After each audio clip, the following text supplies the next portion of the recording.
reality slashing. YouTube visions collide, breaking the routine, standing up the norm in Gothic Twilight's gleam. Master and Raven, together they scheme.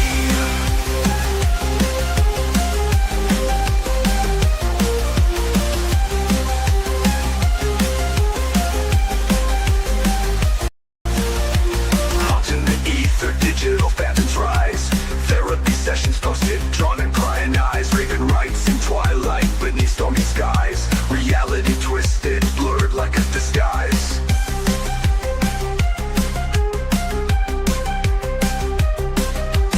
Gothic Legion follows, comets drop like rain. Master's dark wisdom, Raven's poetic pain. Digital worlds conquer, yet a hollow gain. Wandering shadows, tethered by a chain. Illuminated screens, artificial light, curtains drawn, late into the night. True selves masked, lost within the bite. Master and Raven, clinging to the fight.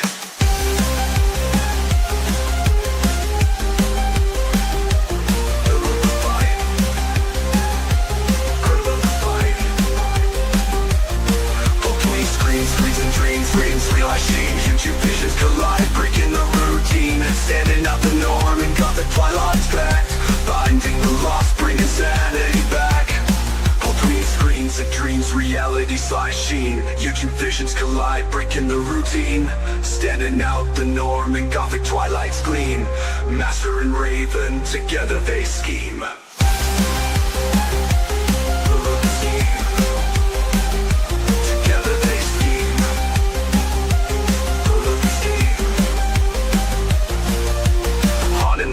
Their digital phantoms rise, therapy sessions posted, drawn and prying eyes. First of all, I want you two kids to know this is a safe space, okay? Feel free to express yourself. Don't be afraid. I sense there's an enabler here, but we'll get to that.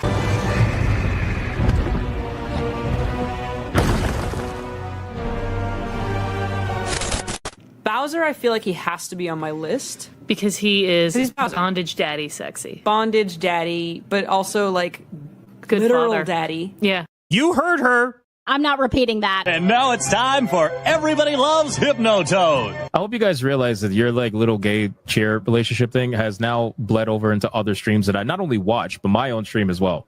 Like people are demanding hypno chair, and I'm like, what the fuck is a hypno chair? Dude, you need a chair. Yes. I don't need a chair. That's the last thing I actually need. I will reiterate, I do not need a chair. Well, but the hold lore on, is there's an easier clip that can explain this if I could find it. Oh, Jesus Christ. You have clips for this? No. It was at this moment that he knew. He fucked up.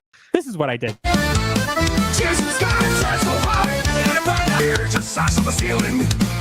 The chair went to Mars, and now it's revealing. Going off screen. 3 hours later. There he is. Hypnotic. So let me get this straight. Hold on. Did Let you me get chair this break? straight. So how do I say this? So you told Smash that his clip needs to be short, and you got like a 20-minute montage of fucking chairs. Okay, that was literally just for our stream, and Smash hadn't seen it yet. That's insane. That was amazing. Hey, it worked. People loved it. Dude, that was amazing. That was amazing. I was cracking up. Not gonna lie, that's pretty hardcore. I didn't realize the lore for the chair thing went that deep, but I guess yeah, now I understand. The Muffin Man? The Muffin Man! Master does not like the way I eat muffins. Okay, I'm sorry, but when I'm a normal person, you eat the muffin, you take bites, and you finish the muffin, and it has the wrapper, and you throw the wrapper out, and you're done.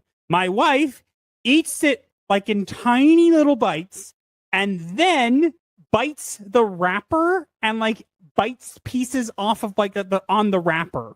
What's wrong with eating the scraps? It looks weird. But there's literally no one else there. It's just you and me at breakfast. It annoys me. Like literally, she like will bite it off, but she'll do it like a little squirrel. Like, it's like, stop it. I'm enjoying the muffin. Enjoy it quietly. My voice is now starting to hurt. Hold on, I have a trick for that. Oh. Ricola. Oh, better. What? Never do that again. Ricola. Did it even pick me up? It did, unfortunately. All right, listen up, you bunch of lost souls and weirdos. It's showtime. You want to survive in this world of pop culture chaos? Well, here's the secret. You got to hit that subscribe button over on Gothic Therapy's YouTube channel. Yeah, that's right. Do it or I'll come knocking, and trust me, you don't want me as a house guest. Don't be shy. Whack that button like you're slamming the door of your in-laws. And hey, hit the bell too, or I'll be haunting your dreams. Catch you on the other side, baby. In the heart of chaos where agendas collide, master of the TDS and Raven stand side by side. Exploring the madness, we uncover the proof with sharp wit and insight. We're the voice of the truth. Welcome to Psycho-Synopsis, the dark side of the truth. Dive deep into the madness you cannot refute. Secrets of the asylum, come free your mind. Crazy or not, let us be your guide.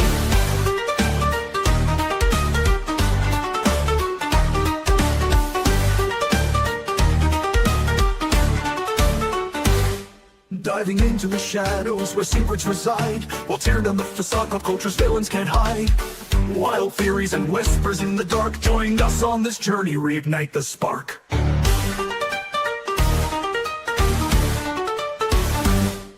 So tune in and listen, let's spark the debate.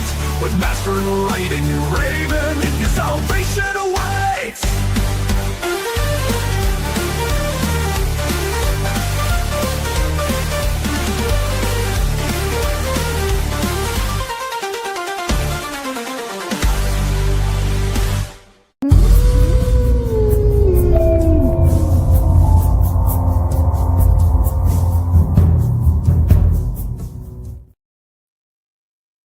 Welcome, seekers of the asylum.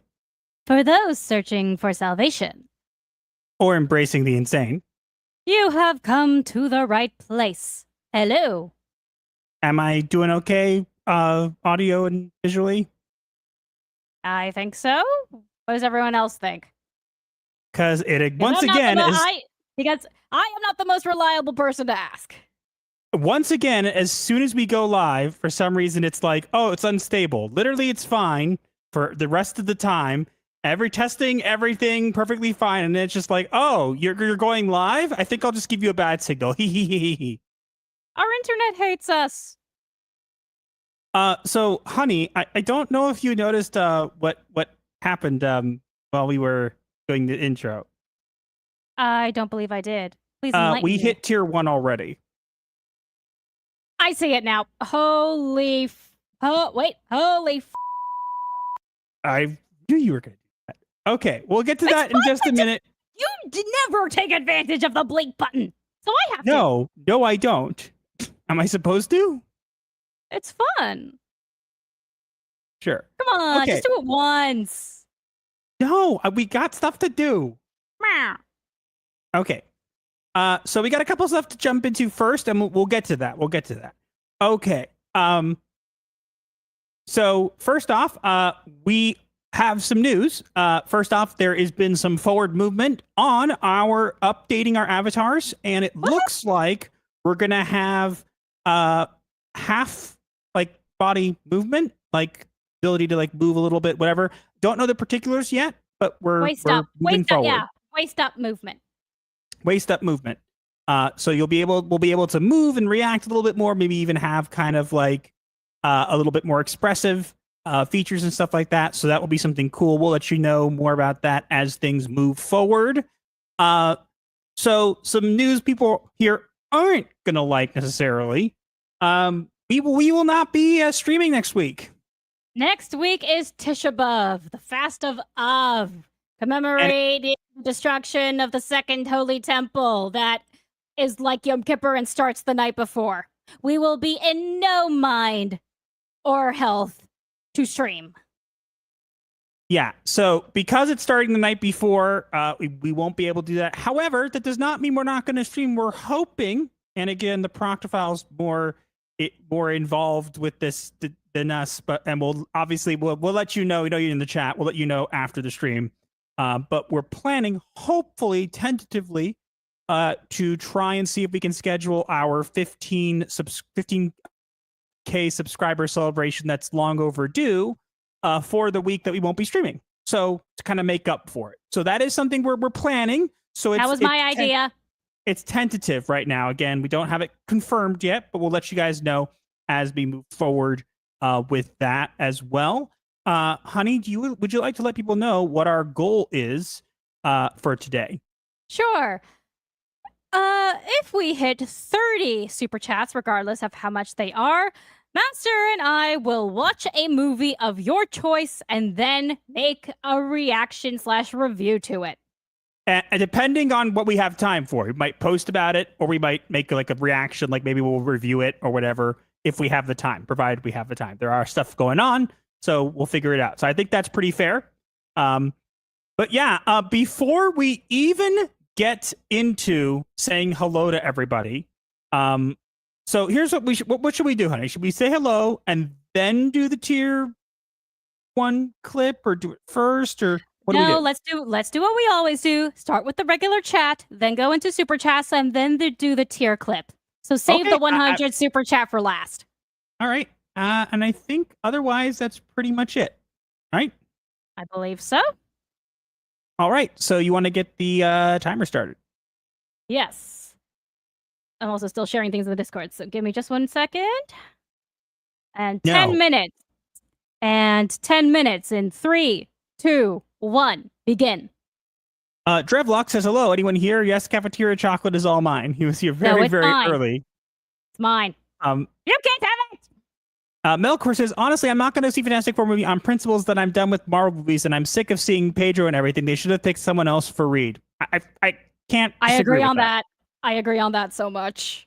The great one is here, says diversity officer clocking in. No, this took me 3 days to get out. No, this took me 3 days to get out of the pit of despair. Why it was in my office closet. No idea. Room 2B now next to the straitjackets. Don't tell everybody. We moved it there to be a surprise. You just spoiled it. But now we have to move it somewhere else. Well, to be fair, I mean, it does kind of defeat the purpose that now in our videos, our regular videos, we upload from the stream. We now have feeds in the top left corner. That actually show the pit. That showed the entrance to the pit of despair. That was Master's idea. Yeah. Void Saint says, "Hi, Master Raven. Can't clock in. We'll do the normie shift and watch the VOD later." Okay, fair enough. Thanks for dropping by, anyways. Mm-hmm. Oh wait, diversity officer. Well, hold on. My thing just reset on me. What is going on? Okay, here it is. But since you said diversity, clip. It's the differences that make our world so rich, diverse, and wonderful. I still hate you, though. Griffin of Might says, how would Galactus fare against the Emperor of Mankind? I know how I'd fare about it. Where is it? Nobody cares. Nobody cares. Galactus would lose, let's be fair. I have no idea, and I don't care. Galactus would lose. It's the mace is here. It's the freaking Emperor. The mace is here with a goth lurk kitty. Hello. Plushies for Raven. No, we don't accept those. Yes. No. Join my plushie cult. No. Thunderkid says, clocking in early, Master Raven. Are we going to discuss Pedro's inappropriate behavior and allegations during our discussion? That probably will get brought up. Also, for you versus Ironheart, should I draw the beginning, middle, or end? I mean, it's up to you. I would say draw the end in which Master is standing triumphant over her lifeless body. In Minecraft. Make sure it's in Minecraft. We don't want to get in trouble on YouTube. YouTube, we said Minecraft. You can't get mad at us. Remember to clock into the night shift. Yep. Or the Master of Ceremonies will get mad. Yep, we'll get to that. Swift -1, waving. Hi. Looks like Raven is dressed as a Dr. Doom Silver Surfer hybrid on the thumbnail, says Russ Williams. I mean, you gotta admit, I look cool. Alejandro Campos says, clocking in for the night shifts. Was the prompt draw a Gumshoe Detective version of Galactus with a Dark Magician version of the Silver Surfer? No, that's just to be us. fair, it was just meant to be us. I was supposed to be Galactus. She's supposed to be the Silver Surfer. It kind of worked.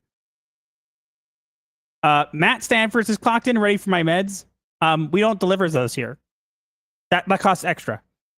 Yeah, it also defeats the purpose of you being insane. The Herald of the Master has the power of Gothic, and Master needs Galactus's hordes, I think. The power of Gothic. Marmalade says, clocking in. Good evening, night shift. Hello, Marmalade. Nice to see you. Glad you could join us. Jose JX waving.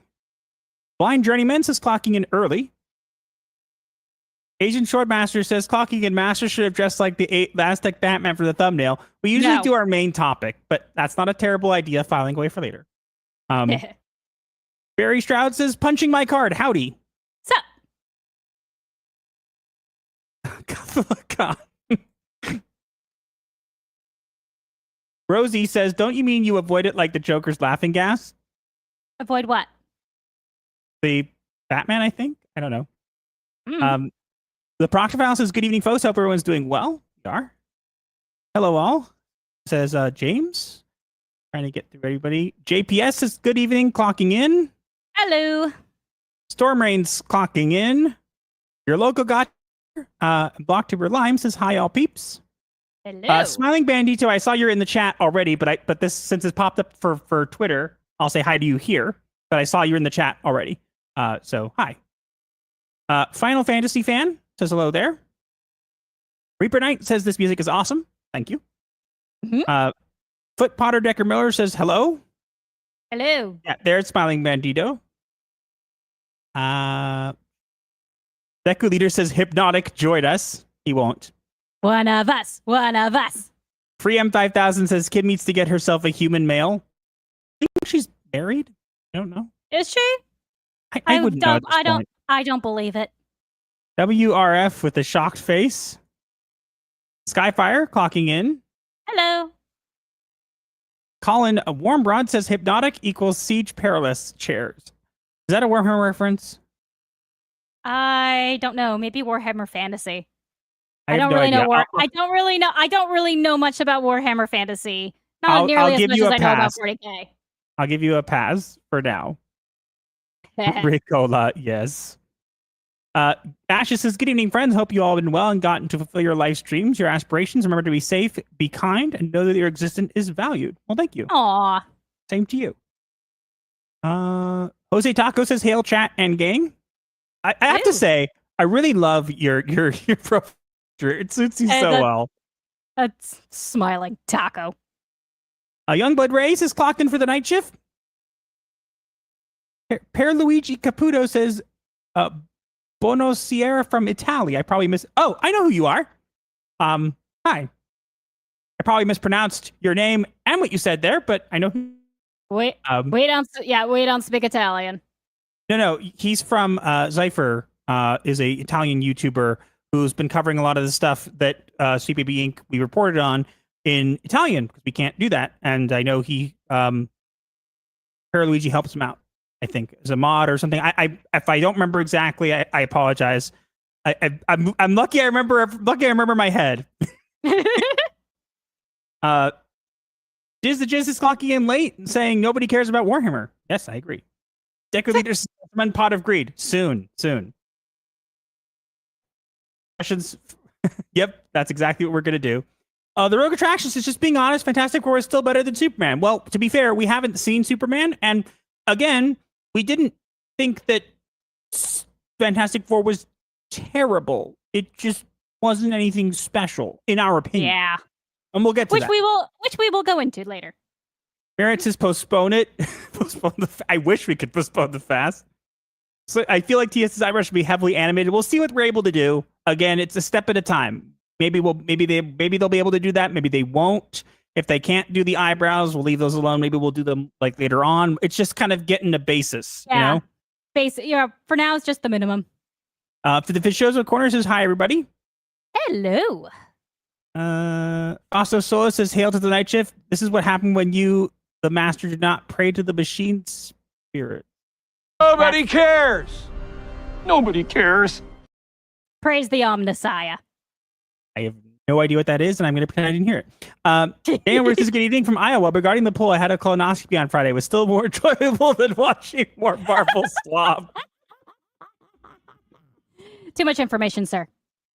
Ricardo Lang says, Superman and Fantastic Four this year are lame. Fair enough. Yeah. The book version of The Pit of Despair is the best version. I thought we were talking about the Princess Bride version. Miss Renee says, hello all, how are you? Nice to see you guys again. Nice to see you as Hello. well. That's Doom did have Surfer's board, Rise of the Silver Surfer. Yep. It's a bit lonely in the Twitter chat. Fair enough. Let's see, everybody. Oh, I was. Sadly, I quit. Oh, okay. Well, I'm sorry about that. Enough subscribers. Thank you for the Sunday night streams, but no one else streams. I feel like more people than us do stream, but Sunday is the only day we can stream usually. do not watch Super Rant. Okay, We were not I wasn't planning planning to. We only ended up doing Fantastic Four under duress. Matt Stanford says that's weird. I got deja vu. Well, hopefully you're not in the Matrix then. K-pop Demon Hunters on Netflix. We're not even. Don't even. Ugh. You missed something that Matt Stanford said that I really want to read out loud. What did he say? It starts with Asmodai. Interrogate? Our suspicions were confirmed. What? He has a suspicious book. He's a cahoots with the fallen. Make him repent. Repent. I want to die. Good scene. Okay. I think we're caught up. I just wanted to get that off my chest. Sure. Okay. Oh, Did I get picked up? Hold on. Charles Culkins, partially, whatever, says, I saw the picture of the new Avatar show, and my God, it has so many warning bells that I can't overlook it and give the benefit of the doubt. Oh, yes. We're going to get into that later, too. But also, our timer just ran out, so now it's time to go into Super Chats. How did TS miss a joke on the Deja Vu comment by repeating it again after a couple other comments? I'm tired. Huh? I don't know. Say what? Apparently I missed a joke on the Deja Vu comment by repeating it again after a couple other comments. Interesting. The only other Sunday night streams I know are Simpcast and Forbidden Frontier. But I thought Hypnotic goes live, so I mean he goes live every night, so to be fair. So to Smash, really. But no, for us it's just a matter of scheduling. Look up Guns N' Roses. I've heard about it. Okay, are we out of time? Yes, we are. The timer went off just a minute ago. Okay, so we already have a crazy, absolutely crazy super chat come in during the intro. Rosie for $99.99. What the actual? Bet you didn't see this coming, she says. Yep, we didn't see this coming, and I'd give you a clip, but since we already hit tier 2, we're going to use that clip. Sorry, tier 1, we're going to use that clip. Okay. Yeah. So we're going to use that one. I told you to save this one for last. This was the first one that came in. Oh. Never mind then. Well, and then literally the next one that comes in hits us to tier 1, and we'll do the clip, and then we'll finish them off, and then we'll jump into our first topic. Okay. James for $2. Your thoughts professionally on the T app? Karma. That's an interesting one. I don't know what you are referring to. The T app was a thing. Apparently, people went on to like talk badly. I don't know the full story about about men or talk about like what men are doing or certain things, and they got like doxxed, and everybody's pictures got put out there, and they're basically all in California and whatever. I haven't kept up on it, but I think sounds boring.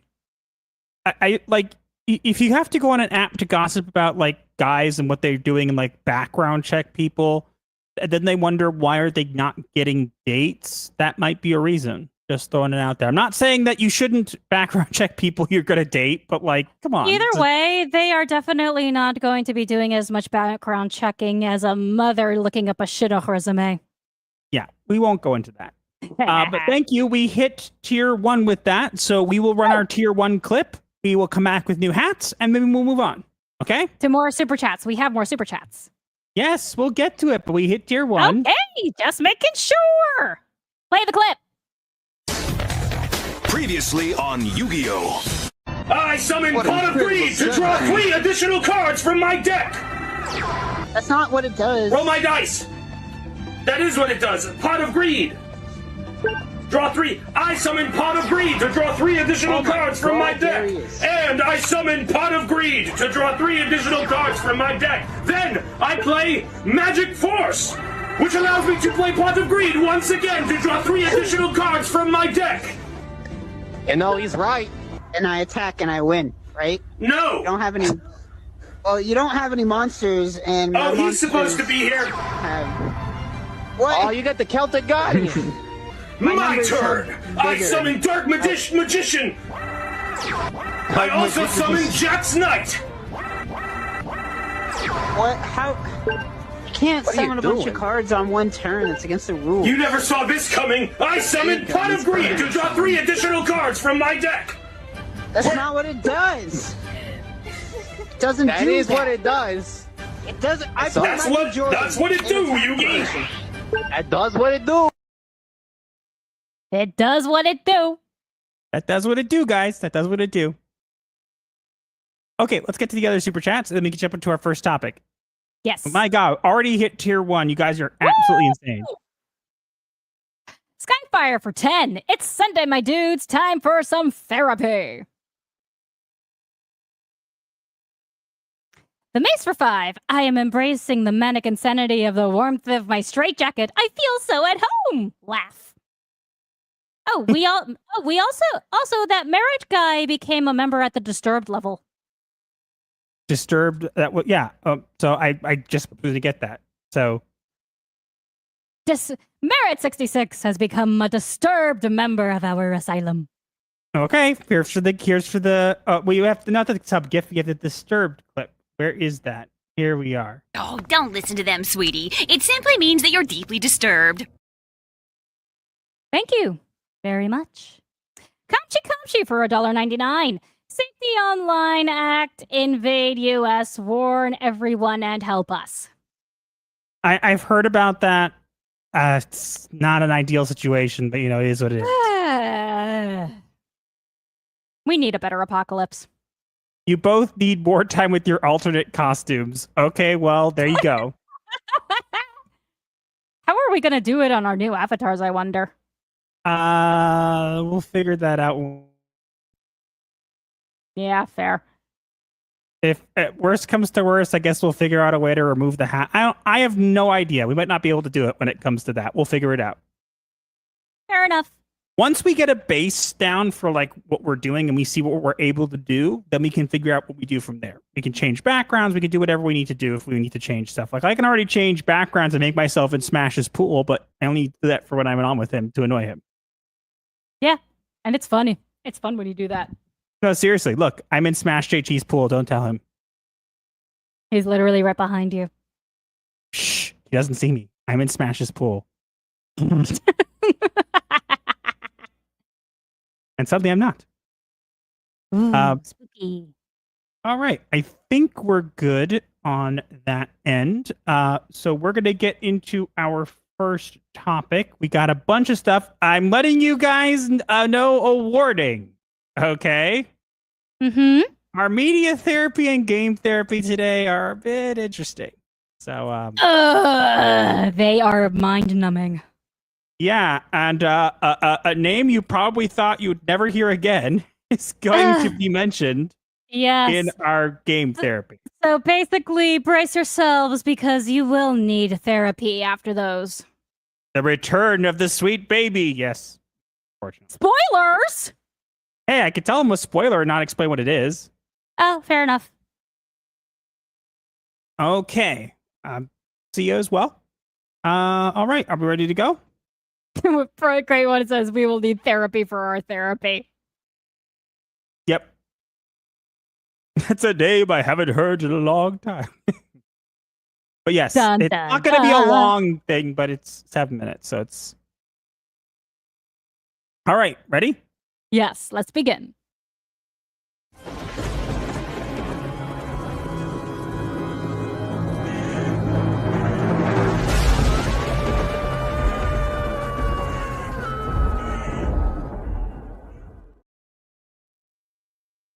Where did it go? I thought you had already brought it on screen. I did. There it is. There it is. You saw nothing. Anyway. Fantastic Four was fine, but nothing felt tight. CGI baby, odd pacing, and Pedro is not right. It flirted with fun, then stumbled instead. By credits, we shrugged. Not thrilled, but no dread. And I will start by saying creepy CGI baby is creepy, and all of it could have been avoided if they had not brought a pregnant woman into outer space. Okay, before we go any further, we are letting you guys know right here and now that we will be getting into spoilers for Fantastic Four First Steps. If you are someone watching this who still wants to see the movie and does not want to be spoiled, you'll have your warning, and we will do a countdown, and you'll have to come mute this and come back or whatever. But now we shall begin in 3, 2, 1, beep. So there was some things about this movie that I liked, and there were some things that I did not like, which is kind of par for the course for any movie. However, I have to be honest, it wasn't a terrible movie. Not towards the end. In the beginning intro montage, we were exceedingly bored because we felt like it was speeding by too fast.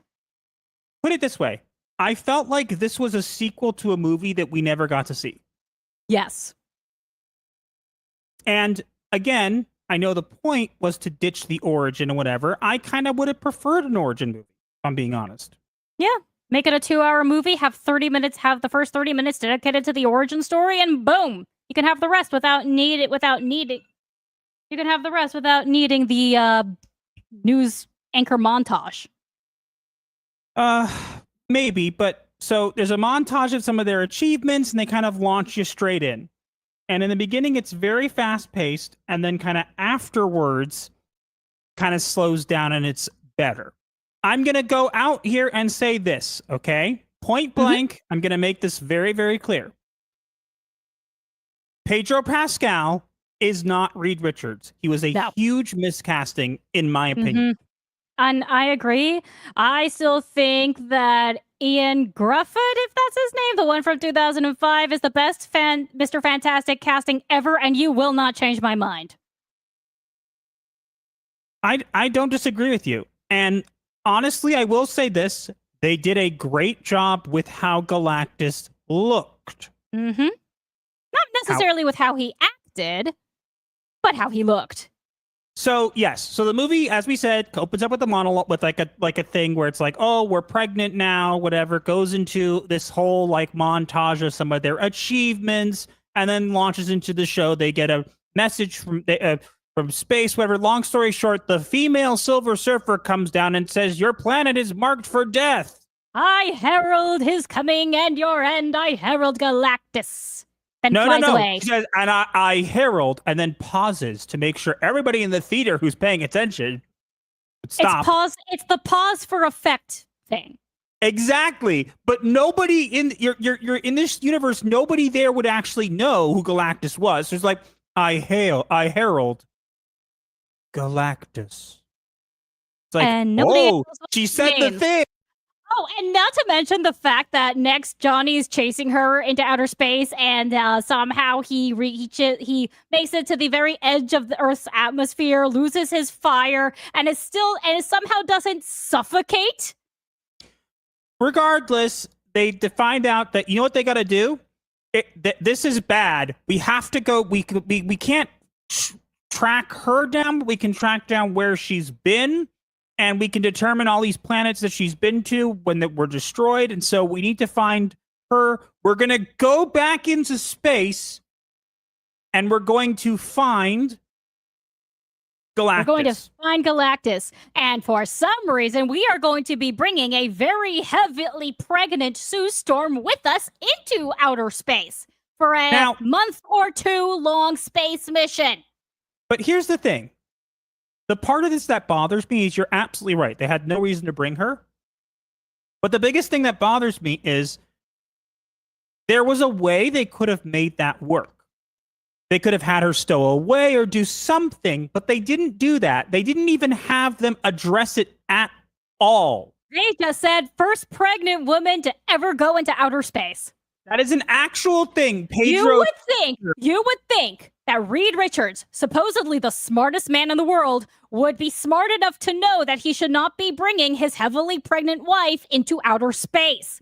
Forget all of his concerns about the child's DNA. Zero gravity. You're skipping ahead. You're skipping ahead. G-force and zero gravity would have detrimental effects on both Sue and the baby's physiology. Not to mention giving birth in zero gravity is probably a really bad idea. Oh, and how about the child potentially going deaf when they break the sound barrier on return entry? Long story short, there's a lot of problems with it, but the only line we get that addresses it is when Pedro says, "Are you excited?" or something like, "You're going to be the first pregnant woman in space." Pregnant woman in outer space. No. Please clap. Oh, literally, everything else in the movie could have been avoided if she had stayed home. Yes. That is my biggest complaint, and it makes me so angry. Okay, but let's keep going. So they go into space, they find Galactus, they find a planet, and out of the planet emerges Galactus's ship. And somehow they go invisible because Sue makes the ship invisible, and they fly into they hope Galactus won't see them, but he somehow senses them anyways with the ship and then uses a tractor beam and starts bringing them in, scans them, and then for some reason... A scan falls on Sue's pregnant stomach. Yes. So then the female server phases through the ship and says, you are Galactus will speak with you. You shouldn't have come. Yeah, especially Sue. Pregnant lady, stay home. You know, that's something that also happened in The Last of Us Part 2 that everyone seems to have forgotten, that a very heavily pregnant woman somehow got cleared to go on a hunting trip. Okay, honey, have a whole movie to go through. I'm sorry, it makes me angry. I understand, but let's get through the movie, okay? Okay, then you do the rest of the talking. No, or so I'm just gonna keep getting angry. I'm sorry. Calm down. Okay, so they go inside, and Johnny has a scene with the female Silver Surfer who he had a moment with when he was flying or whatever. And she said something to him. So she asks, "What did you say?" And she basically says that it means, honey, do you remember? Die with yours. It's supposed to be like an honorable thing, but because it's in the language of some broadcast, this will come up later. Yes. So they go in and they meet Galactus, and he's huge. And he says, basically, he says it a lot more cool, okay? He's very cool when he says it. He sounds menacing. But the gist is, he basically says, "I'm old and tired, and I don't want to be doing this anymore. I don't want to be eating planets. I don't want this hunger. I've sensed that your child has the power cosmic. If you want your planet to be spared, give him to me so I can give me the baby so I can make him my replacement. And then I won't have to do this anymore." And Sue and Reed say no. And then the family tries to run away and escape, and Silver Surfer What? No. You missed the most important part. You're running ahead. Oh, right. Doesn't she immediately start giving birth after he says no?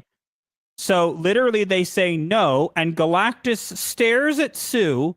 His eyes glow for a minute, and then suddenly Sue just starts going into labor. Yes, that happened. He triggered the birth somehow. Yeah, so they escape while Sue's already going into contractions, and they can't seem to get away from the female Silver Surfer who keeps following them through wormholes, whatever. And Sue gets so annoyed at a certain point that she basically tells Johnny, "Kill her." He's like, "What? She's trying to take your nephew. Kill her." She actually said that. I mean, I know she was giving birth. Yes, I know. I get that women will get very angry and overly emotional and overreact when they're giving birth, but no, you don't tell your younger brother to just straight up kill somebody. Long story short, they escape by using a trick where they slingshot around a black hole, blah, blah, blah. They get home, and for some reason... around a black hole, I will never understand. Wait. But for some reason, they get home, and for some reason, not Pedro, I come to call him Ricardo Richards. Ricardo Richards decides that he's going to tell everybody the exact reason. So he tells them that Galactus asked for our child to spare the planet, and we said no. And the entire planet gets mad at them for not Why did you not do sacrificing their newborn son for the rest of the planet. It's okay. It's okay. There's rioting about them. Everybody hates them now. And then all that happens is Sue comes out and gives a speech about how we're all family. Wait. While holding the baby. She does it while holding the baby. And says, "Oh, we're all family. We should be working together. I'm not going to abandon my child, but I won't abandon the planet." Everybody claps. Yeah, and suddenly no one's mad anymore. Yeah, somehow they all changed their minds. Yes, literally, that's what happened. Was the baby using the power cosmic to influence their minds or something? I don't know. Don't know. It made no sense. Okay, you have to be careful, honey, because you're not getting picked up by the microphone. I'm sorry. I You get need to loud calm when down. I get loud when I get upset. So get upset, but less upset. Like dial it down by like 2. Everything about this movie just bothers me. Wait. So, because everybody loves the Fantastic Four again after hating them for like 5 minutes, what do they do? What are we going to do to escape Galactus? Well, at a certain point in the montage, we see that Ricardo Richards has decided or made a way to teleport things, and he teleports an egg across the room, and it takes all the power of the building. Yeah, and he decides that he's going to use it to transport the Earth to a new solar system. And his reasoning is the only difference between an egg and a planet is scale. So no, sir. Wait. No, that is not the only difference. There is chemical composition, mass, and literally everything else. An egg and a planet are not the same thing, you dumbass. Okay, honey, you need to calm down. I'm sorry. If you're not, I'm going to mute you if you don't stop. Please do. I can't take this anymore. Let me take care of it. Please, then. can I tag in Proctifile or something or somebody else, please? I can't stand this movie. Okay, can you just let me talk instead? Yeah. Okay, you okay? I'm gonna mute myself now. You can continue without me. I can't stand this. Goodbye. Oh, okay. I feel, but you can't just abandon me here. I'm still here. I'm just not talking. Why did you turn off? Where'd you go? It makes it look like I've actually left the room. No, how about you just stay here and let me talk? But I'm still muting myself. Okay, but now I forgot where we were. So let's explain. So they decided, what are we going to do? We're going to do the thing from SpongeBob that Patrick had. We're going to take the Bikini Bottom and we're going to push it somewhere else. So the world just, again, keep in mind, the world hated them 5 minutes ago. They now all band together and all the world decides we're going to build a bunch of these things all around the world and we're going to distribute the energy and everybody's going to listen. Everybody's going to turn off all their lights. We're going to have a curfew and everybody's just going to listen. No one's going to not listen. We're going to turn off all the lights and we're going to move the Earth to somewhere else. Guess what? Not to mention that having the Earth suddenly in another solar system is also incredibly improbable because the green belt where the Earth is a safe distance from the sun to actually be habitable would also affect not just seasons, but also the length of days and years. Okay. I think that through. I thought you were going to be muted. I'm sorry. I'm too mad. Goodbye. Can now. I please finish this? Yes. Okay. So it doesn't work because conveniently the female Silver Surfer shows up and destroys some of the relays, which I don't know how she knew how to do, but also by doing so probably saved the entire world because they probably wouldn't have enough power. And long story short, Johnny has used her translation of what she said to him to translate a bunch of messages and basically plays them all around her and basically gets her to realize that Galactus bad and he's trying to save the world just like she did when she sacrificed herself for Zenlua. And so she just leaves. And then Ricardo Richards decides, you know what? Instead of moving the Earth somewhere, we're going to move Galactus away from the Earth. This is a genius idea. No, it is not. But we can only have the portal open for 32 seconds. And they use their baby as bait. Yes, so they have to get Galactus to come out of the ship. So they use the baby as bait. But wait for it. What about the people? Oh, it's okay because in the montage they show that Sue, not Reed, has made a pact with the mole Suburbia. And so she hasn't come in. I thought it was Subterranea. Subterranea, whatever. I don't care. Sue is somehow friends with the Mole Man. Yeah, so they all evacuate to Subterranea. And magically, so they're all not there, which is convenient. Oh, and Galactus scans the city, sees the baby, somehow he doesn't. comes down from the ship. Oh, he yes, comes down yes, from the this part. ship. Wait, let me finish. He comes down from the ship, stomps around, reaches down, grabs a handful of dirt, and sniffs it. Not to mention that there's a tree. There is a tree in his fist as well. He just grabs a handful of dirt and goes like, I love the smell of dirt in the morning. And Johnny looks at this and he gives a what the heck stare? And literally a what the heck kind of motion of his head. Long story short, the bait plan doesn't go well. Galactus ends up taking the child, and all hope is lost. Instead, what happens?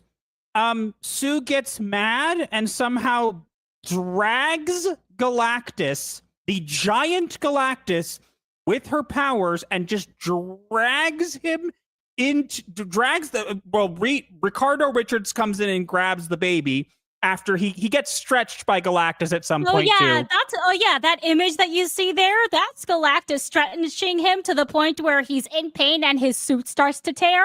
And he goes, when in the comics, that should not have hurt him, and he should be able to stretch nearly indefinitely.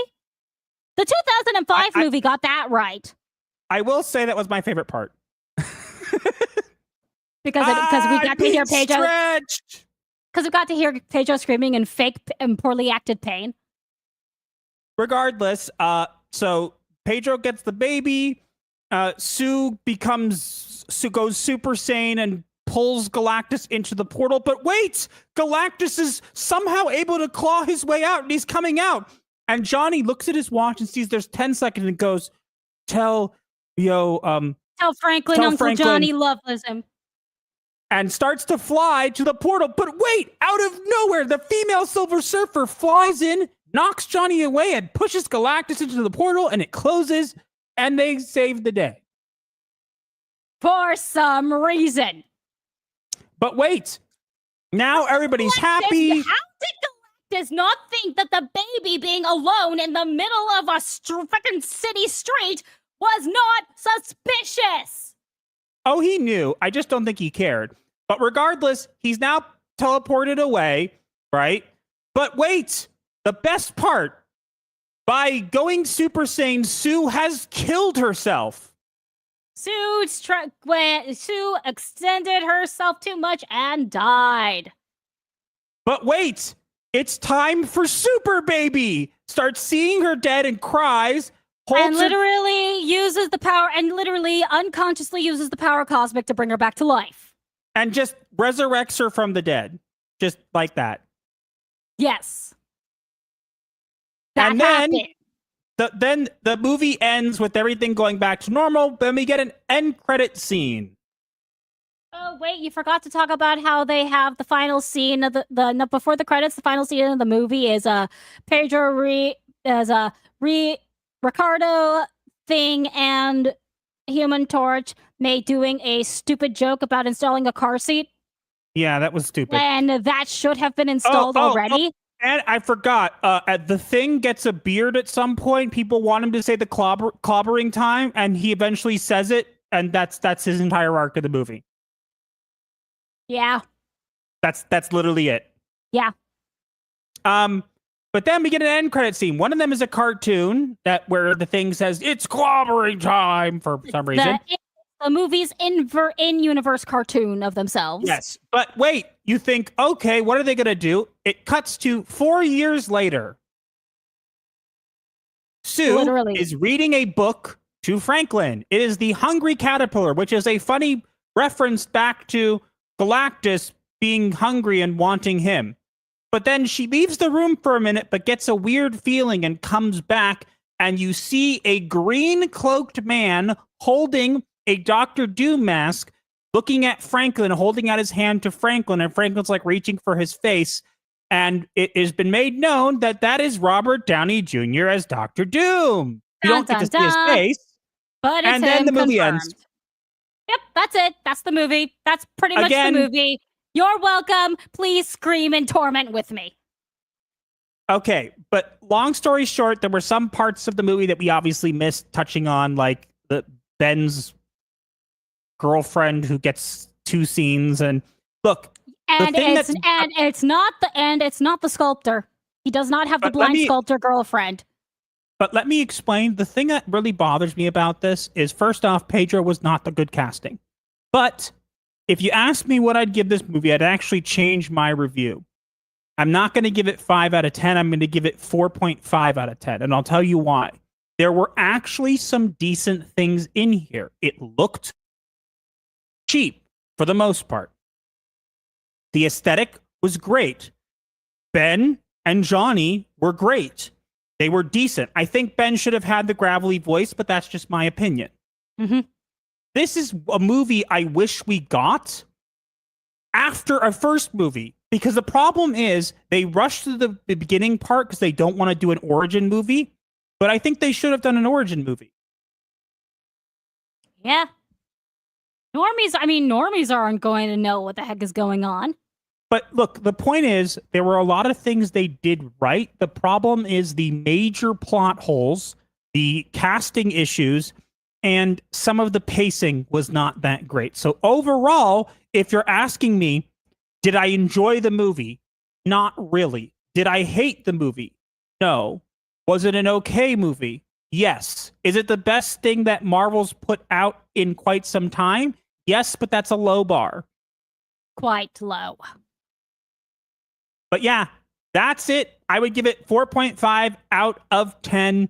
It was a tolerable movie, but the problem is that's not good enough. It needs to be a much better movie, and it's not tracking as well as it could be in the box office. It might be partially because of all the talk about Pedro Pascal and some of the inappropriate touching that he's been doing, but that's a side point. But honey, what do you rate the movie? I have lowered my rating from a 4 to a 3.5. Maybe you didn't seem to like it. Maybe just a 3. Because, as I said initially, most of this movie could have been avoided if Sue had not gone into outer space while pregnant. Yep. And the saddest thing is there was a way to make that work. They could have had a discussion about it. She could have insisted. They could have pushed against it. There was literally no addressing of it at all. And then Reed is running all these tests on their child to make sure that he's not, going to be affected by their powers. And he just doesn't decide. And which their powers, which they got by being in outer space. You would think that would give him a little PTSD and not want him to bring his unborn child into outer space. And this is supposed to be the smartest man in the world? Are you kidding me? I'm honestly, it wasn't a terrible movie. It was a much better done movie. And the thing is, there was a fantastic, pardon the pun, but there was a fantastic movie in here, and it makes me sad because there were some things in this that and there was literally a really good, fantastic movie in here that we will never get to see because they didn't make it. Yeah. So I'm upset. Really? What gave you that idea? This movie and its stupid, easily avoidable plot really makes me angry. And that's about it. Yeah, I would say the only likable part about it for me was maybe Human Torch. He had some good lines. I think the characters, some of the characters were great. But it just wasn't, honestly, the biggest issue is that there was a fantastic movie in here that we will never get to see. And that's the problem, I think, the most for me, is that it was really good. It could have been good. And if they had done a better job with the casting and it slowed things down a little bit, there would have been a fantastic movie in here. And right now, if I'm going to be honest, as I said, it's not terrible, but it's kind of mid. Not good. Yeah, but it's not great either. It's very mid. Yep. All right. I think we should finish up here because we've been going for quite some time. Yeah, I'm sorry. I'm very, very sorry. You should be. Yeah. You know what's coming. What is? Sigh. Sigh.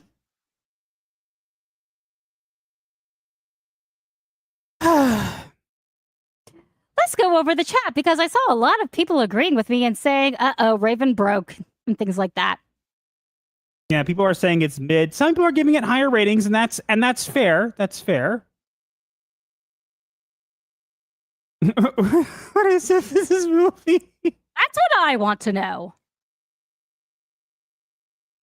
I didn't have to go. The worst part. Okay, here's the funniest thing. The baby was CGI. It was literally CGI for the most of the movie. Vanessa Kirby claims it was not, but immediately after the birth, it definitely was. And that child looked 6 months old, and they were supposed to be passing it off as a newborn. No, that's not a newborn. It's way too big and coherent for a newborn. 37 seconds. Sorry. Creepy CGI baby is creepy. Hate CGI babies. They're creepy. But yeah, I love how the brilliant idea to save the world from the smartest person in the world is let's move the Earth somewhere else. That was so dumb. Ugh. He is not the smartest man in the world. That's not Reed Richards. It's Ricardo Richards. Exactly. It's not Reed. But yeah, it was the baby was clearly CGI, and again, it wasn't. As I said, I can't say it was a bad movie. It just wasn't anything special. Ricardo, yes. Difference between an egg and a planet is scale. No, it's frickin' not, you dumbass. But put it this way, it's, as I said, it's probably the best thing that Marvel's put out in a while, but the way it's tracking, I'm going to say something. This is what, whether you like the movie or not, here's the biggest sign of what's going on with Marvel. Do you want to know what it is? What? There are rumors out there right now that Robert Downey Jr. might be end up Doom for longer. You cut out there for a moment. There's rumors out there that Doctor Doom will be playing, Robert Downey Jr. will be playing Doctor Doom for longer than just Secret Wars. And the current box office tracking is lower than Ant-Man and the Wasp Quantumania. Wah, wah, wah. So, yeah, that wasn't the smash hit they wanted. Nope.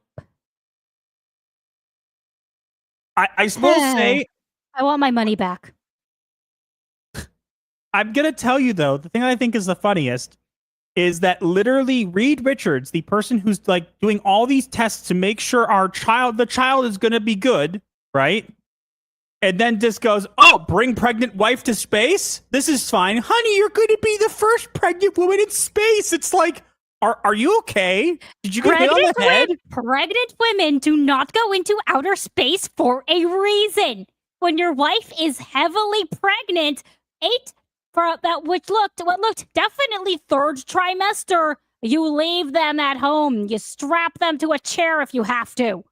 But again, the thing that bothers me is not that it happened, because there was a way that they could have made it work. They could have. The thing is, Pedro, who's supposed to be playing Reed Richards, the smartest man, has taken all these contingencies, always thinks over every option, and just doesn't see any problem with his wife coming with, and just literally says, wow, honey, you're going to be the first pregnant woman in space. It's like, how about pregnant and space, no mix?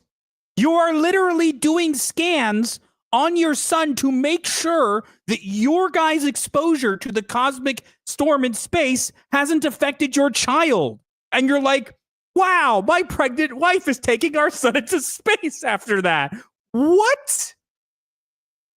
He's an idiot. Got cut off. He is a idiot. I just think it's so funny. Look, because here's the thing that bothered me about it the most is that he literally spends like tons of time doing all these tests because he wants to make sure that Franklin is not going to have any problems, right? But then he's just perfectly fine with taking the child and his pregnant wife into space where they were exposed to the cosmic storm in the first place. Not to mention the G-force from takeoff and zero gravity while in space, and all of that has negative effects. You know, astronauts have to exercise for a minimum of 2 hours a day just to keep their muscles and bone density intact. How do you think that's going to affect an unborn child? I just don't know at this point, honestly. I think there's the part of it that bugs me is that he's running all these tests and that we don't even get a line about her going to space. Like if he had said, hey, you know, I don't think this is a good idea. I'm going to run some tests on you to make sure that you're okay to go to space. And then it cuts to them going to space, right? At least you could infer from that the tests were conclusive that she was able to go. It would still be bad reasoning, but it would at least give you something, you know? There was nothing. There should have been a line about a concerned father not wanting his pregnant wife, pregnant with his first child, to be going into potential danger. Yep. Anyways, you stupid? Okay, let's get into the super chats and then we'll move on to our next topic because we already are an hour in. We need to move on. I am so mad. Can you please read the super chats? I can't do it. I'm sorry. Why are you so angry? The whole situation really makes me mad. You don't bring a pregnant woman into space. But it didn't actually happen. Just the whole idea of it just... Oh my God. I don't know why. It just makes me so angry. Okay, Storm Rain says... I need some chocolate. No, we don't need chocolate. Okay. Not now. Relax. We have to move. We're already late. We're already running behind the show. Okay. Storm Rain says that seems to be a common trend with these superhero films. They feel like they're a sequel to the movie we never got. Mm-hmm. And the thing is, you know, here's the highest praise I'm going to give this movie. Okay, if I would have loved to have seen that first movie. Everything that was the setups in here would have meant a lot more, and everything would have meant a lot more if we got to see that movie. I would have actually enjoyed that movie. Lord of the Rings has been a member for 8 months. Not even beating off the audience could save it. Yep, I saw that review. Paul of Dirt for $2. Sandahal Bergman, enough said. I don't know what that means. I don't understand that either. Storm Rain says for $2, he's a smart character written by stupid people. He's a smart character written by stupid people, played by a stupid person. True. Mace says for $2, you all have a great rest of stream, or grand rest of stream. And Paul of Dirt says sacrifice your child to save the world, playing God ain't easy. And then Servant of God 777 for $2. How far in the negative does this rate?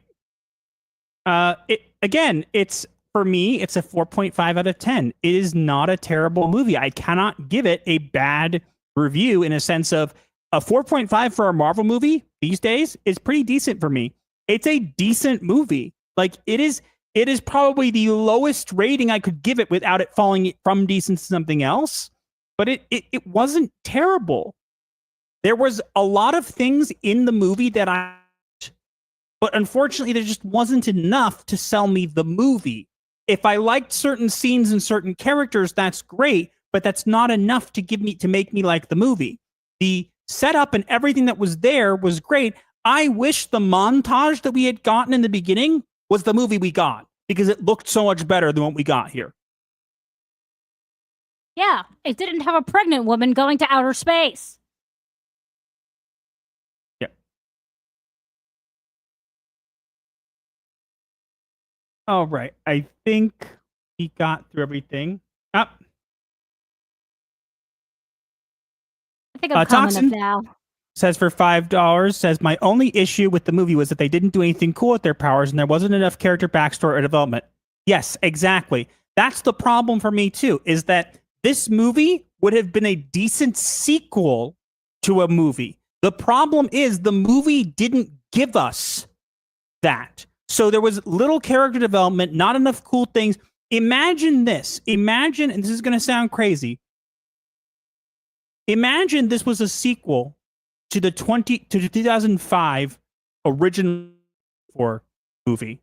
I know the casting wasn't great, it wasn't perfect, but imagine that. You know, the going up into space, everything's been established. Now place this movie after it. Because we got Rise of the Silver Surfer, but imagine this was the movie we got instead. Right? Think about it. It would work.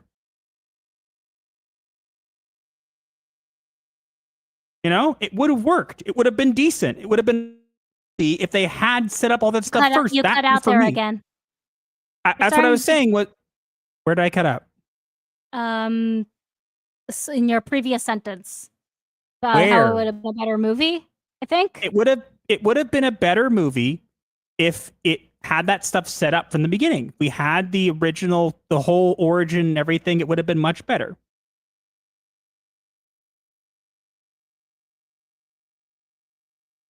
Yes.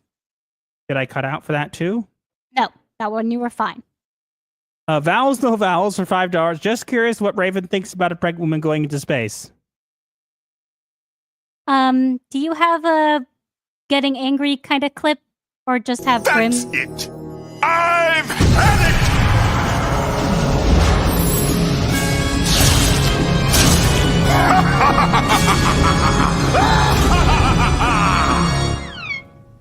Hey, thanks for slicing the pie, Grin. That's what I think. Paul of Dirt for $5. Samuel Bergman played the counter to Arnold in Conan. How old are you people? I haven't seen Conan. Neither have I. Haven't played the game yet either. I do have it, though. We have a list of movies we need to watch. Hey, put it this way. If we get enough super chats, you can suggest it. If we get enough super chats, we can cross one of those movies off the list. Or we'll watch it at some point ourselves. Anyways, let's get on to our next topic. We got still a bunch to cover. Our next topic is extremely bizarre. Is it the media therapy or the game therapy? It's media therapy time, okay?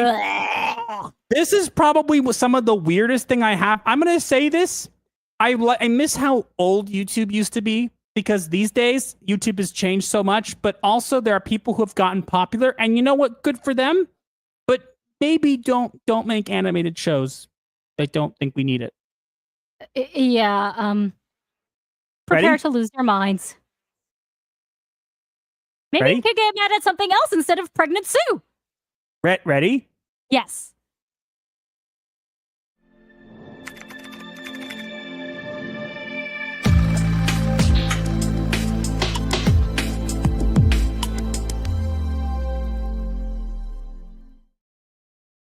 Well, we got a trailer today. Yeah, we might get copyrighted for this, but who the hell cares? We're gonna mute it. We got a trailer today for Mr. Beast Lab. It's an animated series about Mr. Beast. Yeah, Mr. Beast. And we're gonna mute it to save all your sanity, and because it has copyrighted music. But you'll get to see this very interesting. You at least have subtitles on it. I told you to try to get subtitles. I don't have subtitles. So if you want to know what it sounds, he's saying in it, you may have to watch it for yourself. Yeah. But it's stupid. It's very stupid.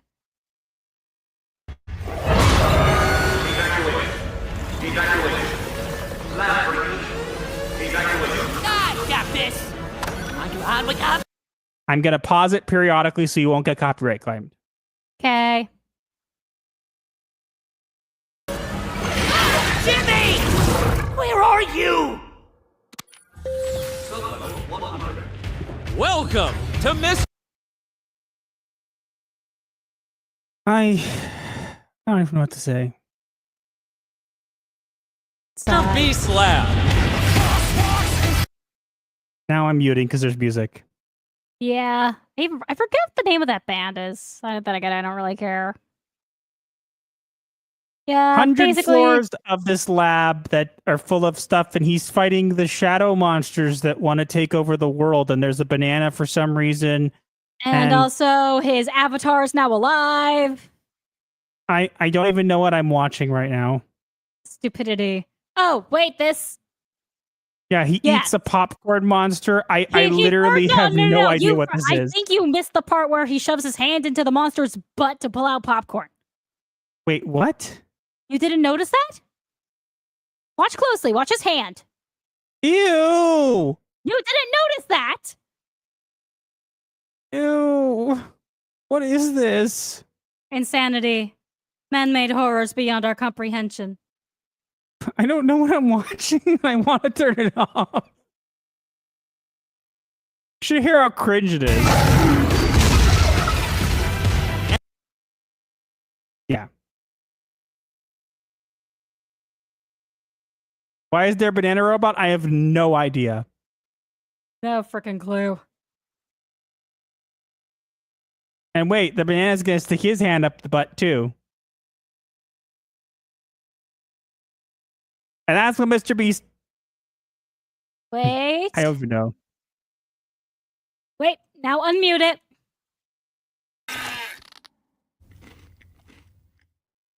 Yeah.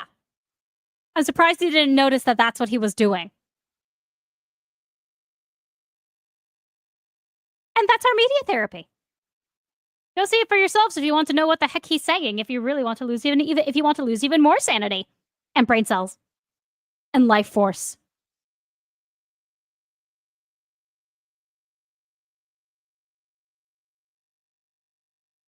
I'm sorry, I Are died you- of cringe for a minute.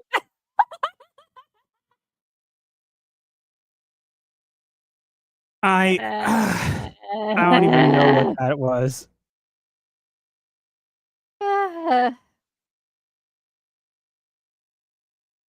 Yes, and it scared me as a child. Can you read it? Paul of Dirt for $2. Now I'm curious. Have you seen E.T.? Yes, Yep. and at the age I was when I first saw it, the alien terrified me. Proctifile for 2. Okay, everyone, line up and take your cyanide. In Don't Minecraft, tempt me. we have booze. No. Paul of Dirt for $2. Corvette Summer? What does that mean? That's a movie I'm pretty sure we haven't seen. Add it to the list. This is coming out this month. I was bored. Boo this man. Yeah, he's ruining Halloween. Paul of Dirt for 2. The big red one. What's that? Another movie. They have Okay. us movie suggestions. Okay, then add it to the list. I don't know. I don't have a I don't have a list. Wait, it's a Mark Hamill movie? Which one is a Mark Hamill movie? The Corvette Summer or the big red one? It's like an adult cartoon. I feel bad for any adult who has to watch this. I feel bad for any child who has to watch Fallout this. Boy. Thank you, Thunder Kid. It was Fallout Boy. Yes. Mr. Beast of Worship animated. Oh, come on. That's me. He has a wife? Is he actually getting divorced? Because that's sad. He has a wife? I don't know. That's news to me. Anywho. Can we move on now? Yes, please. We're actually about like $50 away from tier 2. So just throwing that out there. Oh, he's getting married. Okay. Yes. I knew there was something. But I'm surprised. No, we're about I think we're probably about $50 away from tier 2. So just to remind everybody. That's the stuffings out of those ugly old piggyback they are! Come on, kids, give me all your money. It's for a good cause. Me! Come on, come on, come on, come on, come on, come on! Please, please, please, please, please, please, please, please, please. It'll make me feel better. actually $30 away. If we get $30, we get tier 2. I can get more chocolate and plushies if you give us more money. Okay, let's get to our next topic. Okay. Sorry. Ready? Yes.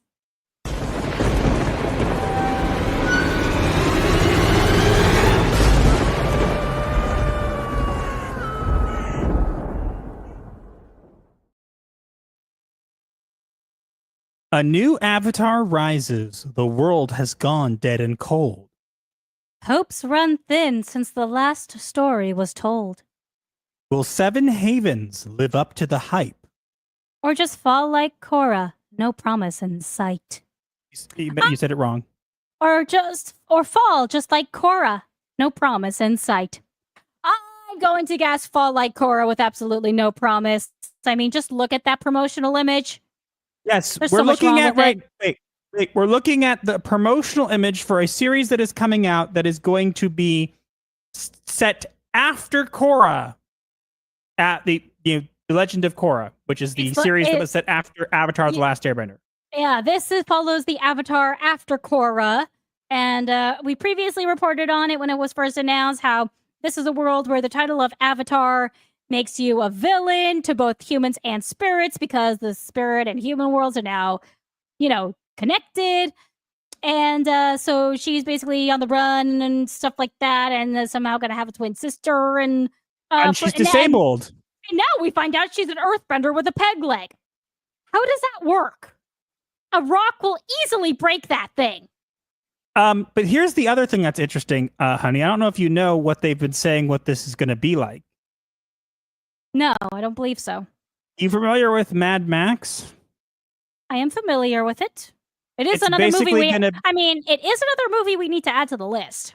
Yes, but it's going to basically be Mad Max meets the Avatar world. It's going to be like a desolate wasteland that's left over from what Korra did. And keep in mind, this new Avatar, Korra lost all the other Avatar forms. They all got removed and destroyed. Oh yeah, so all the past lives are no longer available to speak to. Korra's the only one. It reminds me of a thing I saw on Twitter, which was like someone making fun of this, and they posted this person's like, "Oh, great! Now it's like the Avatar was this character." It's like, wait, all I have to talk to is Korra. Hey there, and then it's like Korra responding saying, "Hey, girl." It's like so dumb. It was just like, what in the world is this? Like, I'm sorry. And the thing that also concerns me about this is we're also getting a movie based off of, it's going to be called The Legend of Aang, which is going to be telling what happened with Aang after the events of the first show. However, they've made some changes that have been less than ideal. They are changing all the voice actors to make them more ethnically accurate, and they apparently are also changing the animation style. Yes, you heard it right. The actual people involved with this, who claim to be big fans of this Legend of Aang movie, came out and said that they didn't do it because the other actors were gone or not available. They specifically chose to recast the voices just so they could be more diverse. I kid you not, they admitted to this on an AMA, and they're going to also be changing the animation style. So it really worries me here because I'm seeing all these changes, and yes, this could be good. Let's say it's good. Great. But like, honestly, after Korra was not good. I know some people like her, but she was not good. I'm sorry. It was not a good show in that sense where how it dealt with the lore of the Avatar. Korra is perfect from the beginning, and the only thing that she has to deal with is learning how to airbend. And then all she does is make a bunch of mistakes and get praised for them somehow. You cut out on mistakes. All she does is make mistakes and get praised for them somehow. Yeah. Even someone in the show says you're the worst Avatar ever. And that is true. But good luck to this new little Avatar. I think this show is avatarded. Yeah, it's gonna fail. It's going to fail. There's no way. Look. Honestly, wait. what? I was saying, You never know. Maybe this will turn out to be good, but I don't hold out hope. And the thing is, and this is my one reason I will not watch this. Do you want to know my one reason is? What? Because we'll have to see her talk to Korra. Oh, yeah, that. I don't want to see Korra again. Go away. Sorry.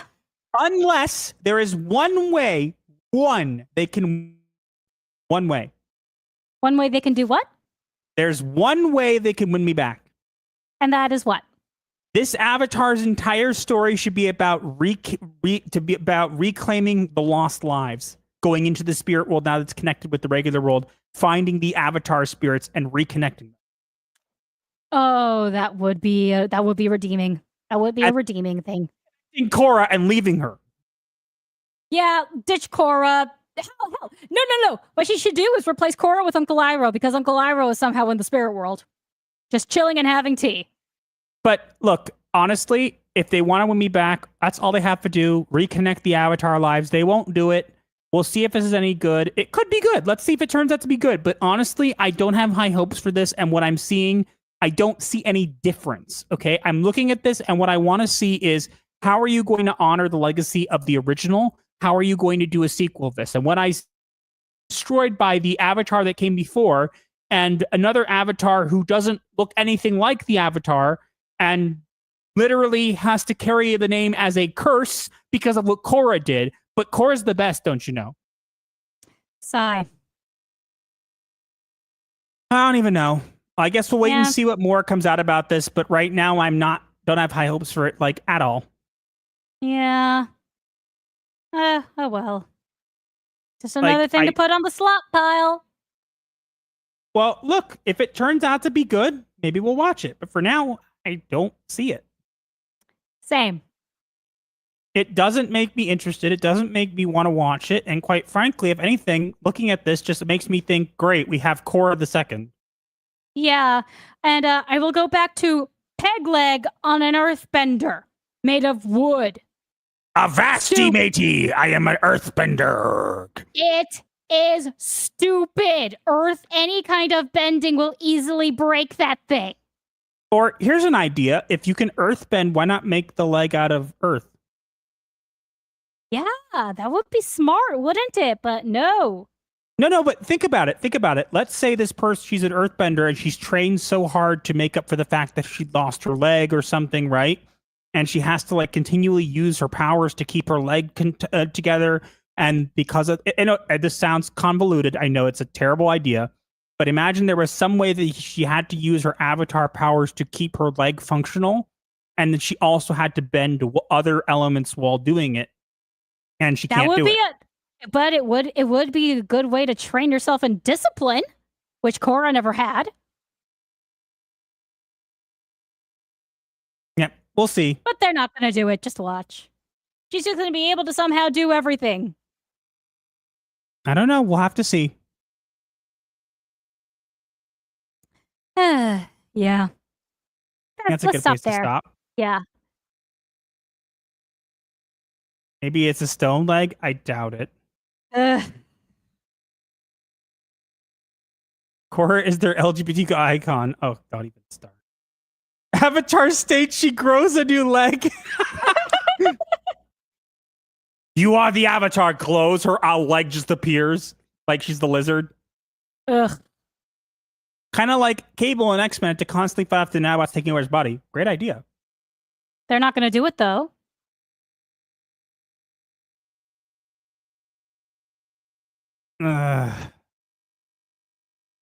Radar alert, CVB ink signal detected. We're not there yet. No, I don't think that's what the people are saying. Sweet Baby Inc. is games, not TV shows, unless they have infiltrated TV shows. I'm just hoping they haven't infiltrated Darksiders 4.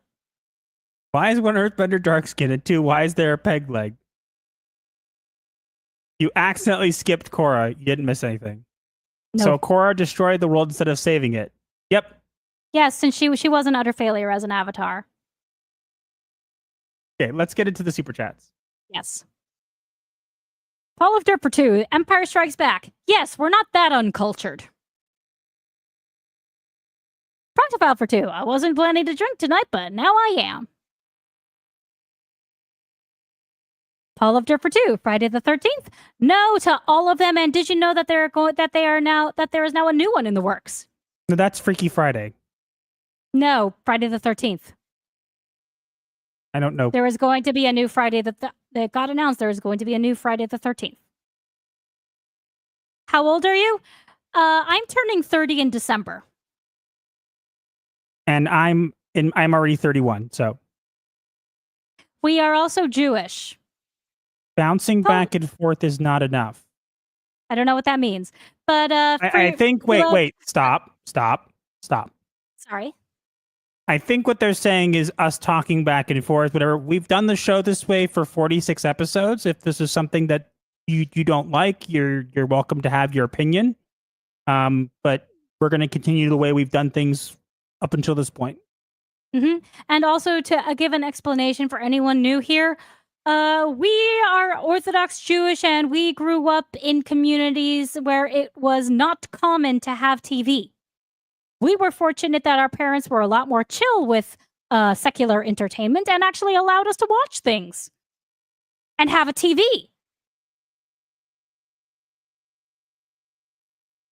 I actually had a classmate not know what a TV even was. That is not a joke. Earthbender with the metal leg. They also shape into a weapon. Imagine Good Runner getting this stuff. Yeah, that'd be decent. There are 101 of you, or 100 of you here.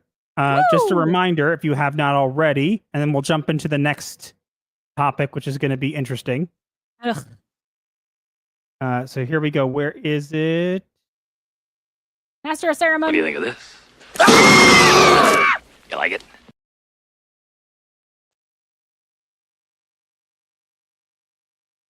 Proctofile for $2 $1.80. says we are at $180. Yep. Okay, so we're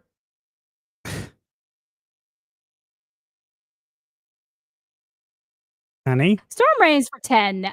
How hard is it to keep identity politics out of fantasy? If you're going to have a disabled character, at least be creative about it. Especially if there's magic that fixes said disabilities like a missing leg. Oh, you mean like the wheelchair accessible dungeons in Dungeons and Dragons?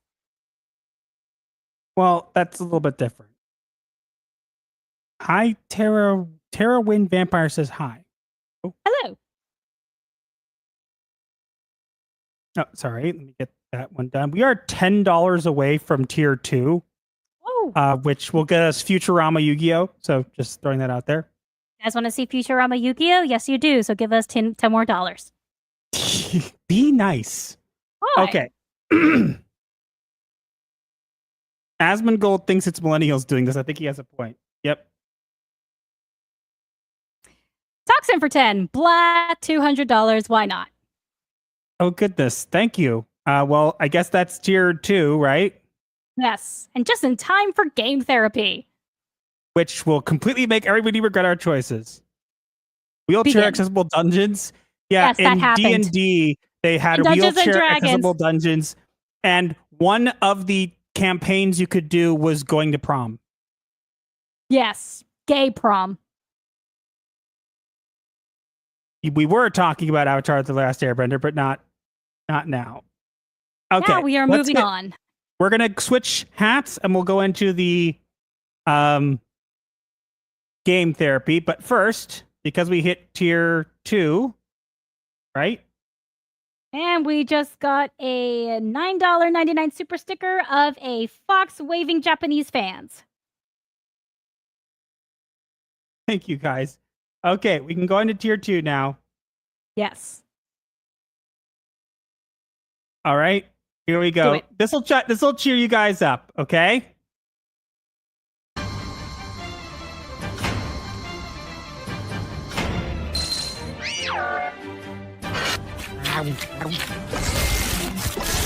Hey!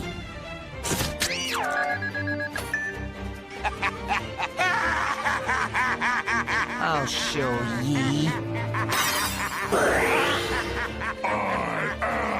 Destructor!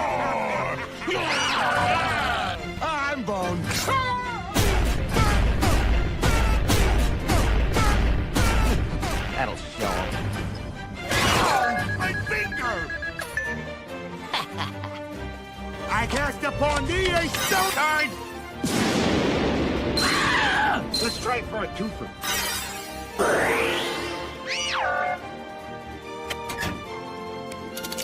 Dark Magician! Dark Magic Attack! Very well.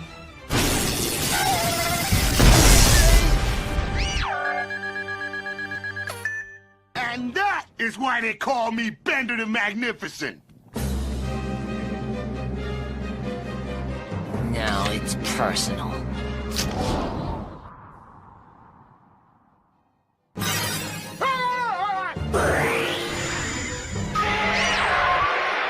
New blast.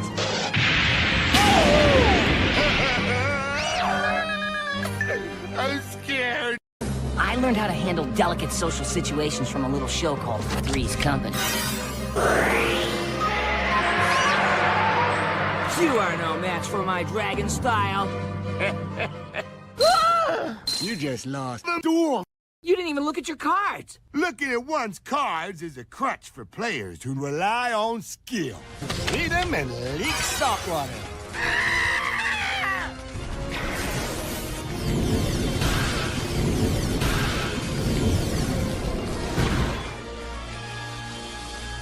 That right, scared?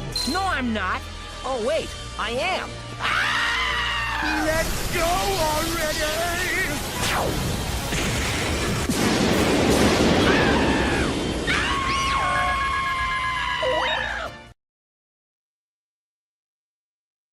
That's a good clip. I like that clip. And no, we don't get hit for it so far, because I think the biggest reason we don't is because it credits the person who made it on the top corner. So for now, if it changes and we do get hit for it, we'll obviously stop using it. And we'll use something else.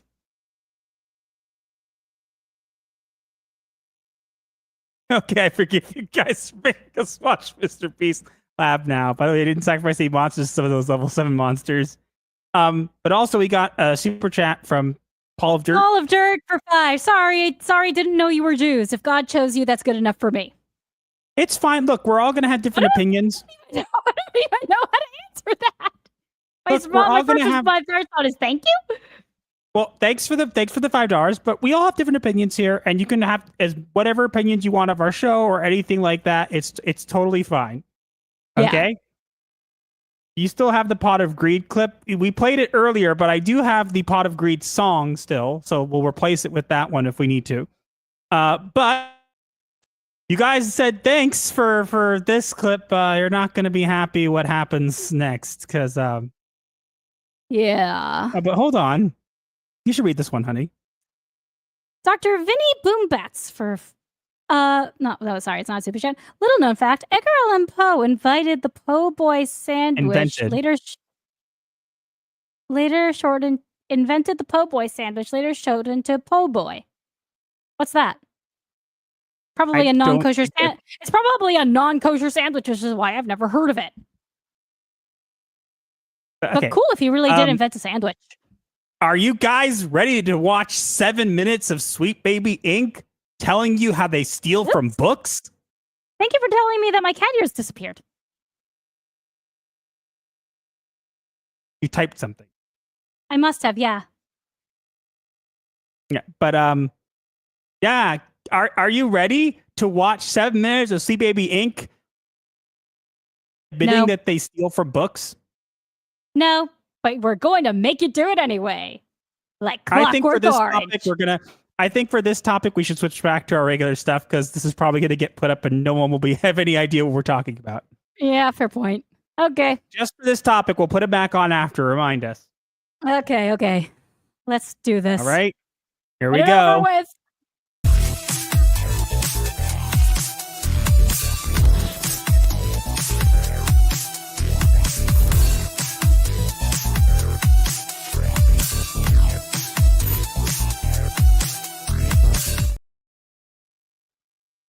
Get ready, because if you guys didn't think the Sweet Baby Inc. was gone, they are pretty much.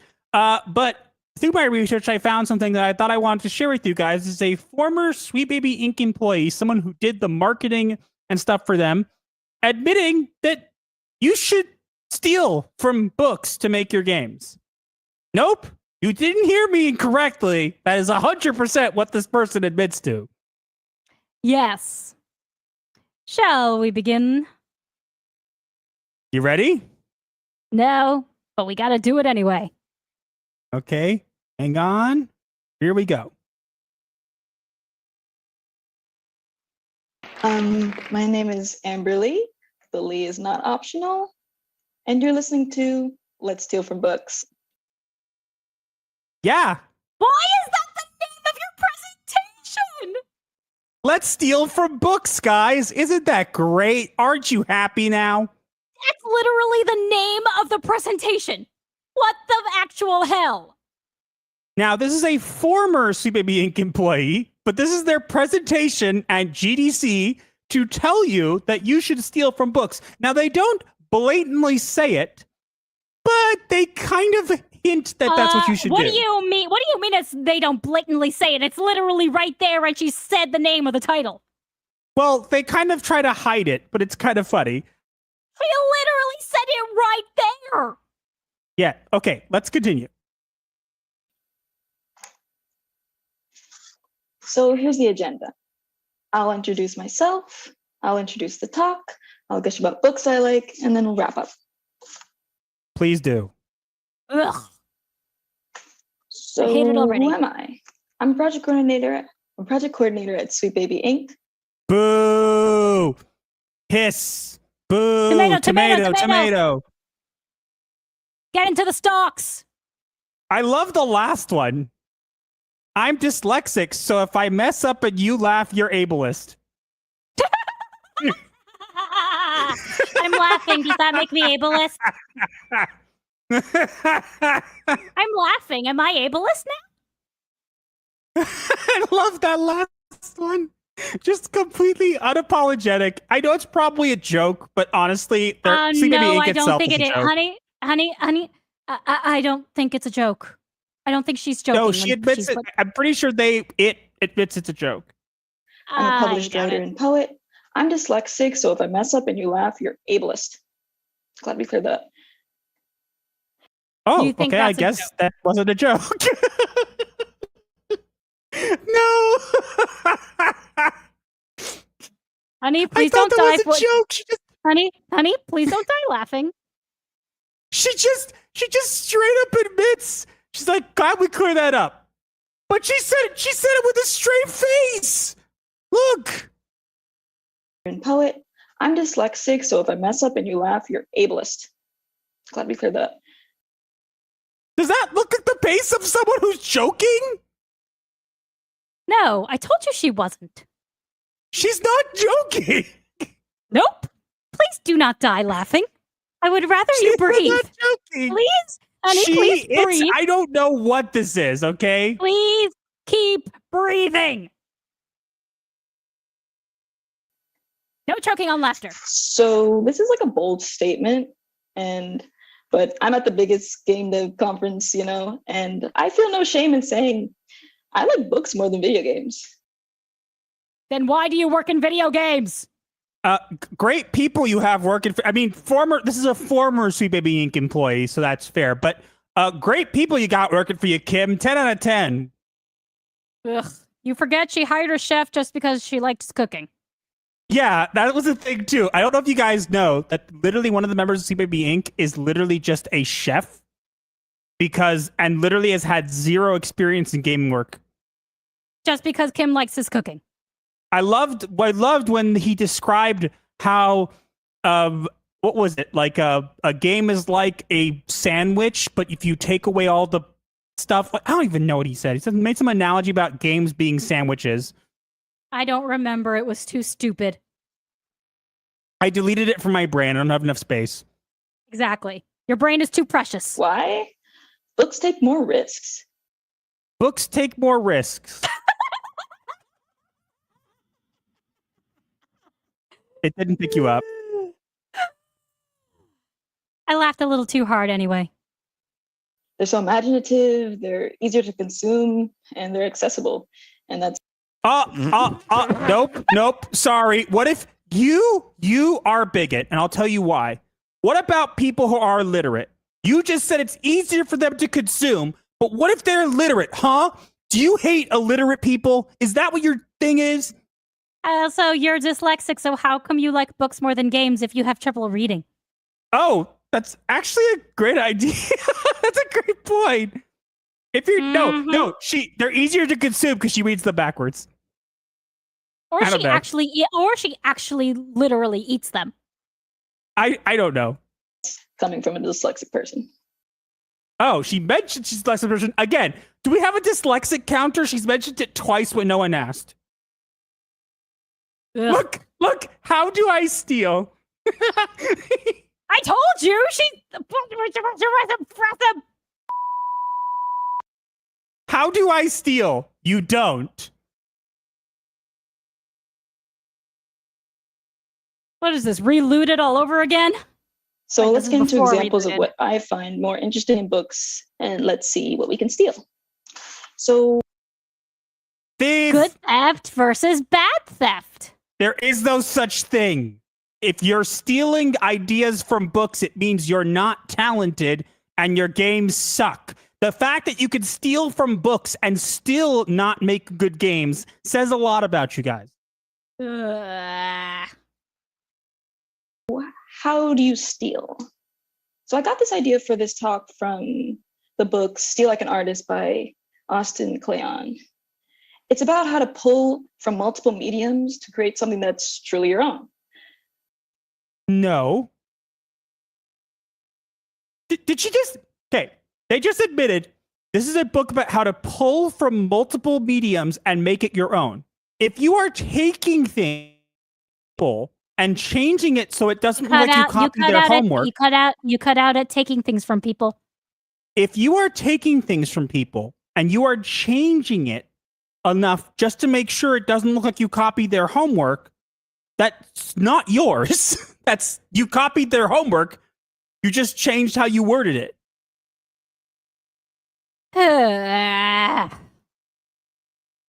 Make it end. So here's his definition of stealing: to honor, study, and credit these authors' works. That's not theft. Guys, did you know the definition of stealing is to credit them and honor them? You're not stealing, you're crediting and honoring people. You're not, that's so sad. Oh my god. What is that? That's not what theft means. What is she? What is No, wrong honey. with you? Look at her chart. It's good theft versus bad theft. Wait, bad theft is when you degrade, skim, steal from one, plagiarize, imitate, or rip off. So good theft is when you honor, study, steal from many. What? Credit, transform, and remix. So good theft is when you steal but use nicer words to describe it. Pretty much, yeah. This woman's an idiot. You're still stealing. Hello, police. I'd like to report a criminal. Please do not plagiarize or rip them off. If you are taking stuff from them and remixing it or transforming it, you are still stealing. And it does not ripping them magically make it not stealing. You're still taking their work. You're an idiot. So, starting with a common setting in games, let's talk about historical fictions. First of all, get out of Europe. Guys, did you hear? Get out of Europe. You can't do that. There's too many white people there. Get out. But Europe is fun. No. If you're going to write historical fiction, don't write about Europe. Get out of Europe. It's too white. Clearly. That is literally what this person is going to say. This is literally what this person is going to say. That if you must stay in Europe, why limit yourself to Viking?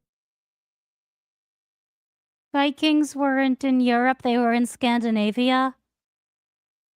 Although that is technically part of Europe. But I know some of you won't listen. So if we must stay in Europe, why not retell the war between England, France, and Haiti? A Declaration of the Rights of Magicians by H.G. Perry is that story. But with Vampire Kings and Magic, what's on... Wait.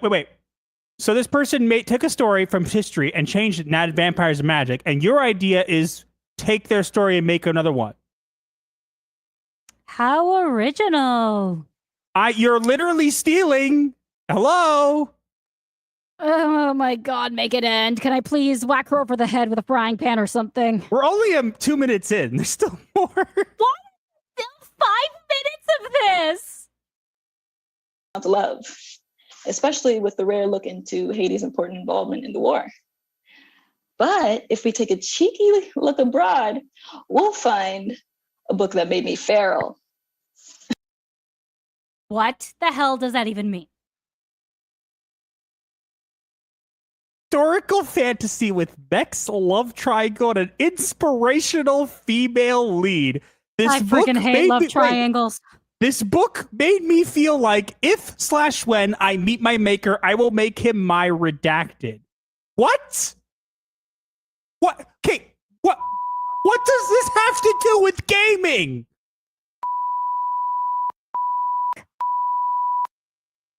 What does this have to do with gaming? Absolutely nothing. She's just Where did gaming go? Okay, stop. I'm sorry. I don't know what else to say. Except what in the... Okay, stop, honey. Stop. Sorry. You're overdoing it with the beat. I'm sorry. I just don't know what else to do. My brain's flatlining. Iron Widow by Shen Che-jong is a historical fantasy set in historical fiction that immediately changes to fantasy. She wants it to be real so bad.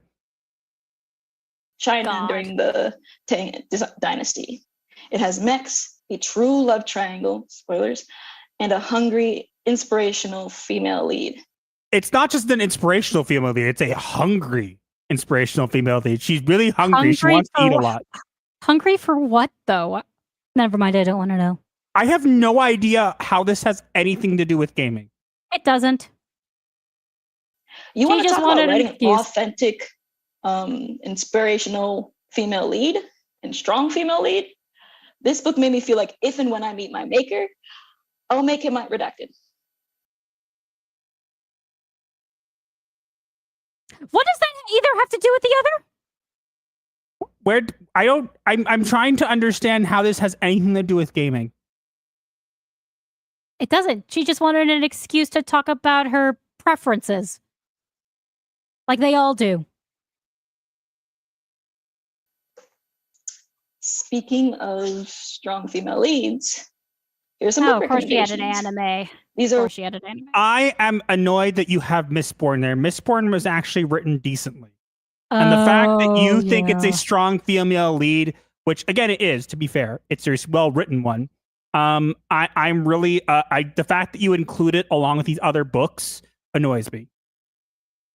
Women who are physically strong, dominating, deadly, or just aren't your typical damsels in distress. Dominating and deadly. What does this have to do with video games again? Can someone explain to me how we went from video games to this? No.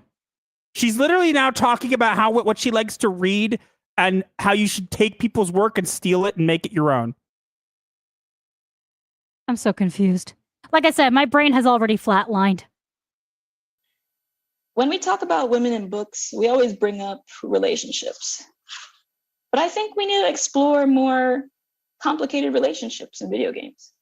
The manga Grey is a slice of life about the friendship and strictly friendship of two deeply traumatized men searching for self-peace.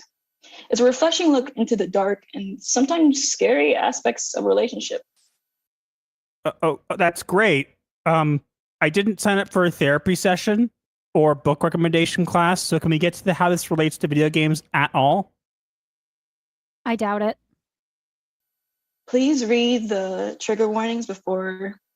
Guys, read the trigger warnings. You don't want to get triggered. Reading this. There's a lot of heavy and jarring themes in this series, but it's beautiful and scary. Define scary. Because my definition of scary is not your definition of scary. I don't know how this has anything to do with video games. It doesn't. She just wanted an excuse to show off her preferences. Transitioning to horror.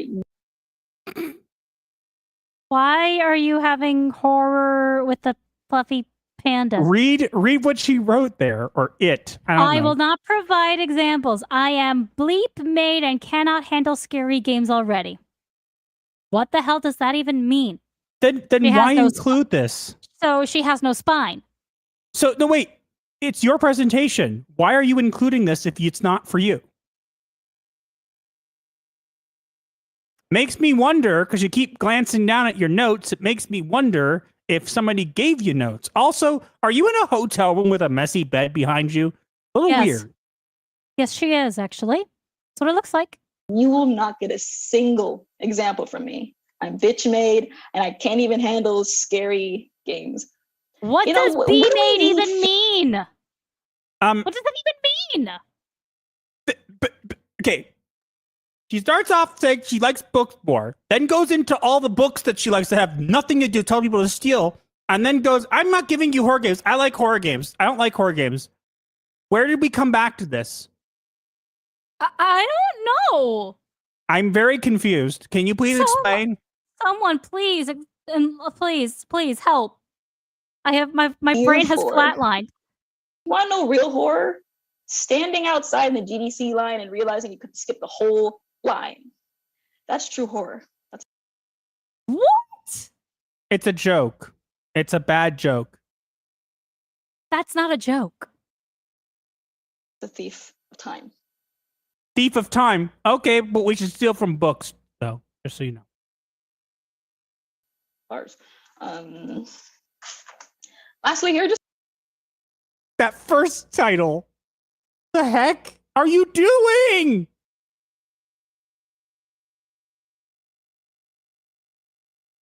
Love Sickubus. The Magicians. Is that the one that became a TV show that I stopped at episode 3 because the characters were so stupid? This is in front of people at the GDC. How do you allow this? Did someone not go through this and screen this? Clearly not. some more book recommendations. You're excuse me, hi. You're at a video game convention. Can you actually go back talking about video games sometime this is why today? She should not be working in video games. Love Succubus, The Magicians, Like Home, Asteron. Special shout out to the Like Home author, Luisa Anome. I work with her. She's really cool. What? Interesting. Luisa must be a C Baby Inc. person. So you included a book from someone you work with as a book recommendation. Yes, totally not biased. Okay. Mm-hmm. So let's wrap up. That's it? You're not What did you tell us? I didn't learn anything. Wrap up. There's more ideas to explore, and we should steal more. Are you going to explain that? There are more ideas out there to explore than just your peers are doing. Trope mashups or perspectives you didn't even know you needed or wanted. I'm not saying you haven't read books or been inspired by them. I'm just saying we should steal more. And if you were wondering if a C Baby Inc. But wait. So guys, what did we learn from this? I didn't feel like I learned anything. By the way, we're not done. There's 4 more minutes of this. So this is going to be interesting. Oh, God. Help. That's the end of my talk. Thanks for listening. Any questions? This is the talk! Or if you want to contact me? No. Please no. If Please no God, questions, I will cede the floor to the next speaker, Fulmer. No. There's no questions. Cricket, cricket, cricket, cricket, cricket. Oops. Wait. Do we have time for a question? You still got time for a question? We're good. Okay. You said that like for history-based stuff, we should stay away from, or look past like beyond European history. I was wondering if you have any recommendations for like nonfiction from beyond like European side of it. Like nonfiction. Warn somebody. Stare into the face of despair. So we could look at you could look at well, depending, I don't know what you look like, so I can't really say like, but Wait. You need to know what the person looks like in order to recommend them stuff. No, you don't. No, she wasn't expecting this question. You can tell she has no idea what to answer. That was an extremely racist answer. I can't recommend you unless I know what you look like. Yeah. Racism. Yeah. I'm cis white male. because I was about to say, you know, Jamaica has a really fun history, but I'm Jamaican, so I'm just biased. Okay. But you could look into like history in different parts of the world, like Asia, or well, okay, you're cis white. Okay. Wait. She said Asia, and then realized, oh, you're cis white. She started to say, like, you should go on all these places. Oh, but wait, you're a cis white male, so you're not going to do that. Ha ha ha ha. I'm racist towards white people. Ha ha. Make it stop. Do we really have to watch the rest of this? I actually went forward, but let's get through this one. Find out what the stories at the find out what, get a diverse Hey, team. I'm down to read anything. I'm not saying hey, I'm looking for recommendations. Get a diverse team, and find out what their backgrounds are, what their parents have talked about, like the little like the stories that the. Okay, the guy clearly asked for a book recommendation, and he she has not recommended a single book. And he said, "I'm okay to read anything." And she's like, "Get a team and ask them about stuff." Where's the book recommendation? Their elders will tell, and maybe make something like that. Like the Anansi boys are big in Jamaica, but also in parts of Africa.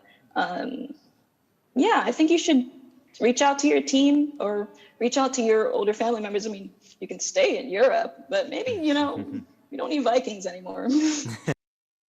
But Vikings are cool. Aren't Vikings... And European stories are not only Viking. I think you can explore, I don't know, the potato famine in Ireland, or I'm actually reading about that right now. There we go. Figured out I was Irish recently. Cool. But Ireland is still in Europe. Get out of Europe. Also, look into something in Europe. Read about the Irish potato famine, which happens to be in Europe. It's over now, guys. Don't worry. Are you sure? We can go back to our helmets. Are you go sure back it's to the over? ears. Are you sure it's over? We're yes, safe? they can't hurt you anymore. Yay! So, how was that, guys? Terrible. Sweet baby Ink, the goose with the golden eggs just keeps laying them. They're not gold, they're fake gold. They're sweet baby turds. Blech. By the way, guys, I feel like I went into that presentation supposed to learn something, and I came out of it stupid. Also, MK's over on Odyssey saying her official presentation summary was literally, "We should steal more." How do you take the actual most softball question of all time, what book would you recommend, and flat out fail entirely to provide an answer or even valid sentence or complete thought? Because she wasn't expecting that question. It's because she wasn't on script. Kimball all right, there we're does already the same at 2 thing. hours, and we still have a topic left we to are? cover. Holy crap. So let's get this topic knocked out, and we can move from there. All right, then. We also hit the super chat goal. We got some more super chats. Yeah, okay, hold on. There's something going on in the Discord? we got a new person.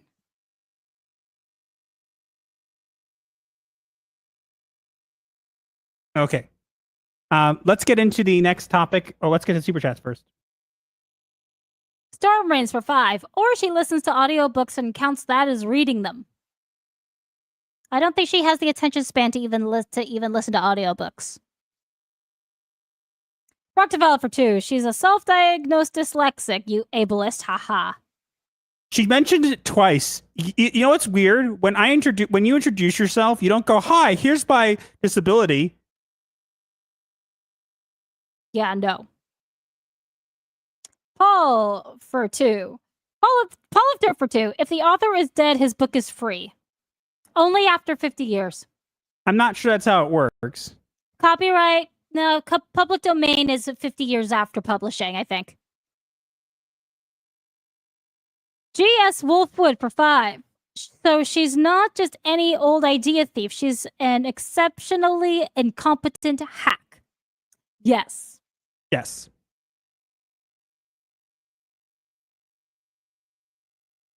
Oh, it's 75 years for public domain? Thank you. Storm Rains for 5. Bro, I'm apparently braver than this lass, and I struggle playing horror games. I enjoy watching them be played, though. Paul of Dirt for $2. I was born in 1970. Fear is just a symptom. You were born in a generation that did not believe in helmets, sir. All right. I think we're good to move on. Hi. Yeah, this is the presentation. Hi, I'm Perpetual Wisdom. Take my advice. What advice? Yep. Steal stuff and make it look like you're not stealing. How do you do that when you can't even explain it?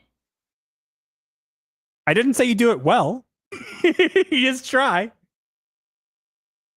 Well, I'm just going to do a rough quote from Stephen King's Dark Tower. A good thief is never caught. A good thief also needs to be intelligent, and I don't think that person was. Exactly. And there was someone who had a history of kleptomania and said, I used to steal things all the time. And he said, were you ever caught? She said, no. And he made a sign like, well, there you go. So the proc file says we're actually at 234, which means that we are at $64 away, I think. Maybe? I don't know. I think so. No, not 64. Sorry. That would be $46 away. $46 away. My bad. Okay. Sorry. The person mentioned being dyslexic and it rubbed off on me for a sec. Yeah, math is hard. All right. Let's get into the that last topic and then we can go into our diagnosis and everything from there. Okay? Yeah, here we go. More brain rot. 3, 2, 1.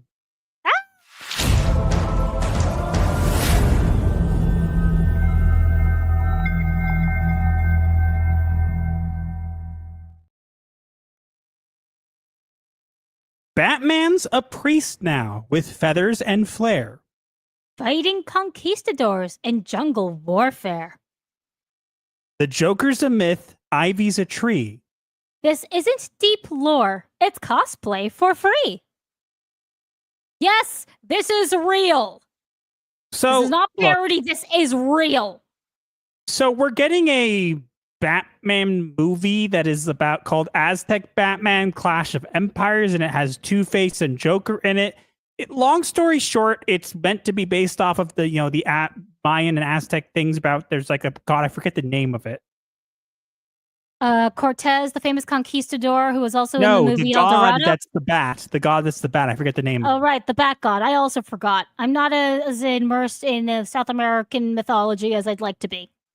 But their names are too hard to pronounce. Only because their names are too hard to pronounce. But long story short, we're getting Cortez is Two-Face. The Joker's some taboo priestess, and Kamatage is the bat god. But it's meant to be like and they also have a Catwoman who dresses like a panther. Yeah, long story short, this is just some strange thing. Now, look, I don't really have a problem if people make reimaginings of Batman. The real question I have is, if we're gonna go out of the way to do this, why not just give us more Batman? Like you're rebooting the DCU, why not just give us like another Batman animated series? Why make this? I guess they're doing it in an alternate universe or something, but No, it is. It is an alternate universe, and that's fine. But look, there's been alternate universe stories about Superman and other things as well. It's not necessarily an issue. But the thing I think is weird is it obviously some strange choices, and this feels like something that should have been released like 3 years ago. Yeah. Like, I remember people. Not to mention all of the historical inaccuracies that kind of make me rage. Well, no more rage tonight. But regardless, I remember there being discussion about potentially doing this with Batman because of Kamatage and the god of the Bat God and whatever. And I feel like this happened like years ago, and now we're finally getting this, and it's like I feel like A, it's too late, and B, why can't we just get a Batman animated series that's actually decently well done? Like, why not? Because Kevin Conroy is dead. Well, yes, that's true. But also, like, this is just weird. They're making like historical inaccuracies. And I think the thing that's also very off-putting for me, I know this is a common thing in Aztec, whatever, the nose thing. I don't get why people do those. It's really annoying. It's made of jade. I know, but like, looks uncomfortable. It probably is, but it's their culture. Warriors get jade piercings. Oh, and one thing I do like though was that one of the weapons that he was shown training with, the one he's holding in the promotional image on the left. Did you know that the serrated spikes on that club are made of sharpened obsidian? I don't know. Look, I think this was. And did you know that in Aztec culture, the sacrificial knife used to cut the hearts out of people was also made from sharpened obsidian? So Batman wants to steal your heart. Well, he is trained as like a warrior priest or something. I don't know. I just think this is weird. And I think, like, again, I have no, like, if you ask me, could this exist? Sure, why not? I just think the timing of it is weird. And I think that some of the choices made are very odd. I get it. But, like, if this is going to be a movie, like, Batman taking after the, Aztec Bat God, like, you could literally make a new villain. Like, why are we having Poison Ivy, the Joker, and Two-Face all in this? And how long is this going to be? Is it a series? I'm assuming it's a movie.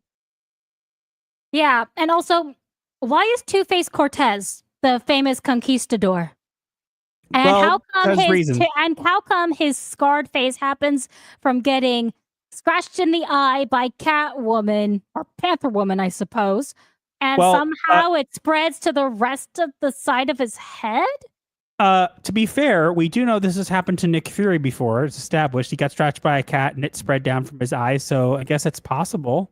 I guess, but that's so lame. I just think this is a weirdly timed thing. I think this is an interesting choice that could have potentially worked. I think there were some strange choices made here. And personally, it's not something that interests me. But I found it funny because pretty much everybody was roasting it, saying that Batman's pro-human sacrifices and all this kind of stuff. It was really weird. And it definitely takes some creative liberties with the history and kind of like tries to like...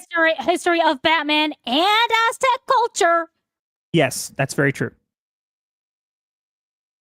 So, but yeah, this is be interesting. Maybe. Just bring forth Huitzilopochtli or Quetzalcoatl and have them destroy them all. I don't know. I just think this is an interesting choice and a weird time to be doing it. But I'm not planning to watch this. I mean, I guess if the chat votes for it, maybe we will. But there is something you can watch that's similar, that's much better than this already. And do you want to know what it is? What? El Dorado. Oh, yeah. This is El Dorado, but with Batman. Yeah, and El Dorado is already better.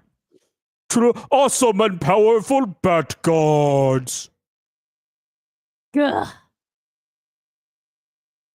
And no, both is not good in this case. Yeah. I think we're good.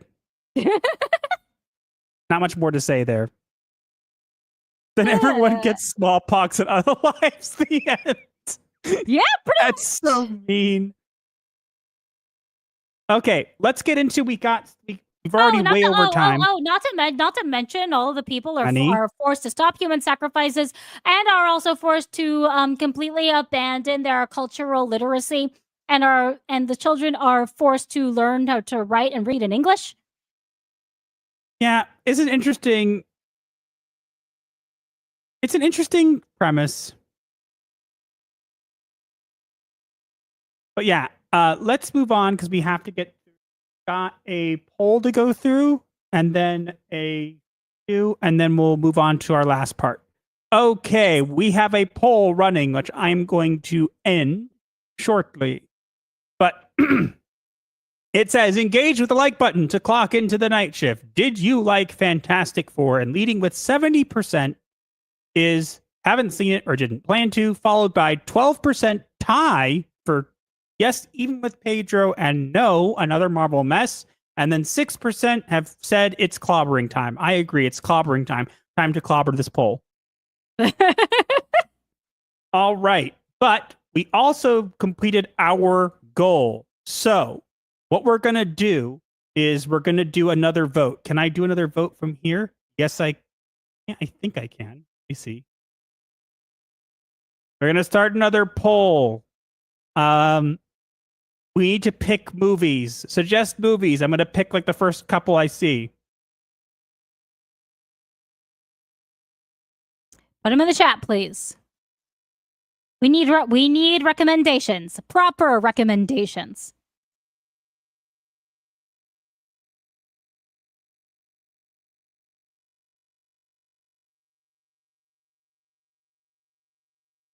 Older new movies? Older new movies, honey. I don't care.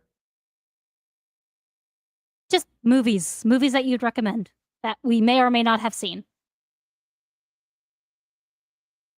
I already got 2.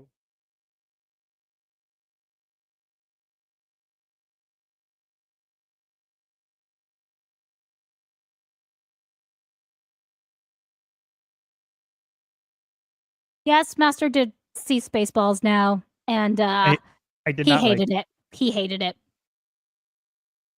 And me watching it the second time realized it's not as good as I remember.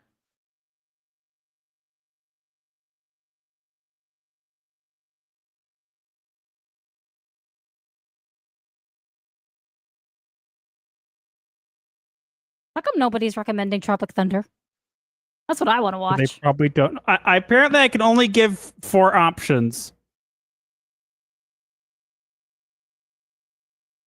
So I got Eddington, Guns N' Moses, Escape from New York, and Master and Commander. Are we good on this? I guess. I don't know what most of those are, so.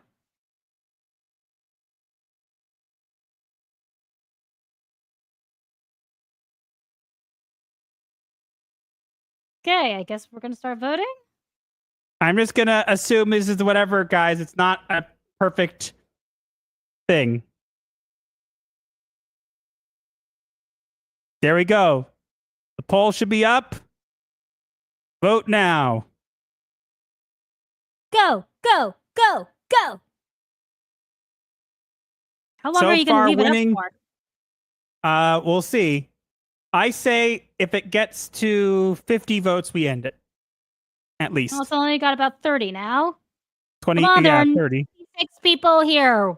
Vote. Vote. Vote for your lives. Do it. Give us a movie to watch so we can cross it off our never-ending list.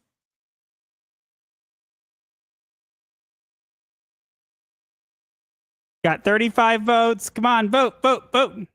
Go, go, go, go. Click the button. Click the button. Referencing Stanley Parable, I see. Maybe. Well, we can push the button. We're getting close. We have 6 votes away. Come on, people.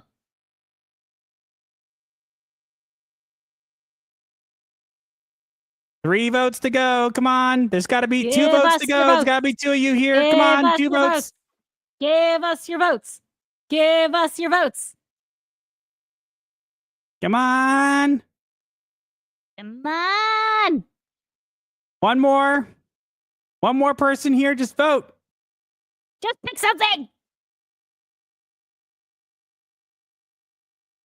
Please? Come on, vote.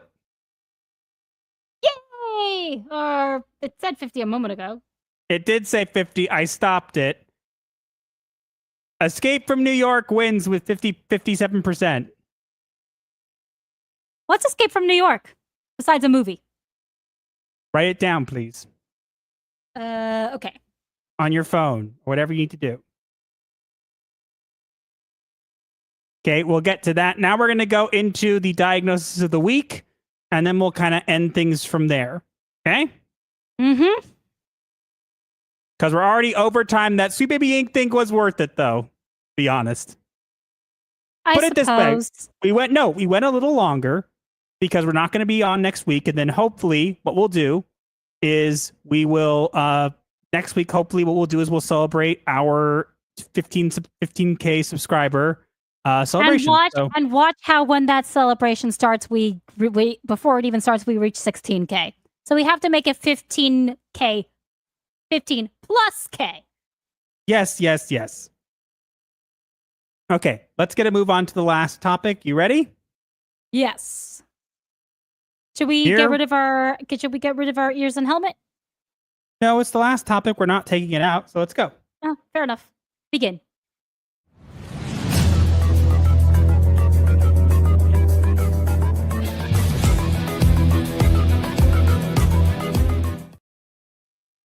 And now it is time for the diagnosis of the week, where we take events from the week and relate them to a mental illness. Because Hollywood is full of them, and you should be aware. And we have an interesting diagnosis for this week. Do tell. So the diagnosis for this week is pathological overdetermination. Please explain.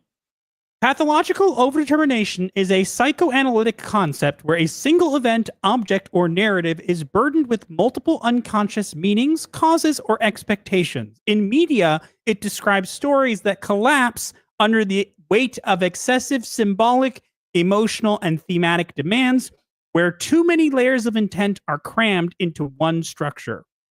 Instead of creating richness, this saturation causes... Instead of creating richness, this saturation causes fragmentation, confusion, and emotional dissonance.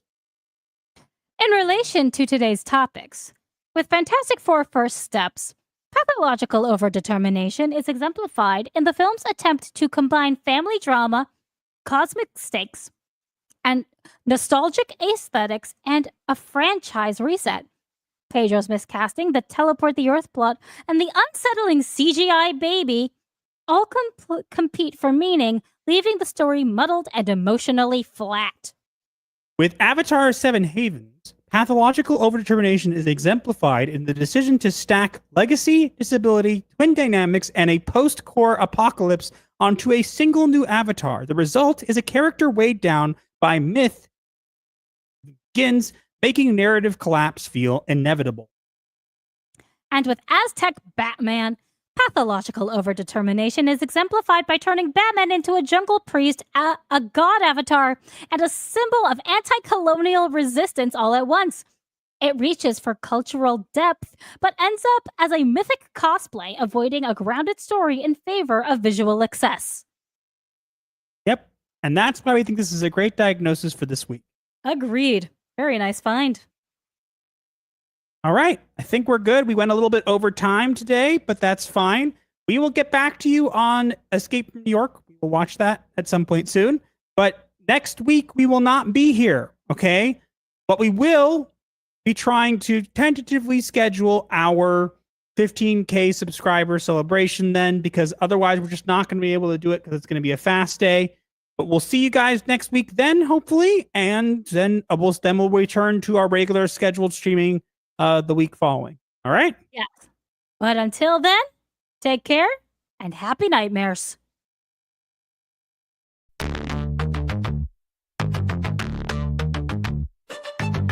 TikTok, the stream ends with midnight chimes. Pixelated therapy, cross digital lines. Hit subscribe for the void to make sense. Comment your woes, a form of recompense. Like the shadows merge in the twilight's haze, our channels a refuge, a weird therapy maze. Campaign shrink, we got you fam. Laughs and guidance in this goth jam. Like the video break, the algorithm style, share with your crew. Escape life's hell, from spooky memes to advice obscure. Here's your dark solace of humor as a cure. Own the night with our ghastly delight. Vendora of laughs in the negative light. Darker than your overcooked roast. Sub to the channel that you love the most. Belt holes, it's the end time fair. But your issues, leave them right there. Strings of crypt, bury your dread. Return tomorrow for the undead.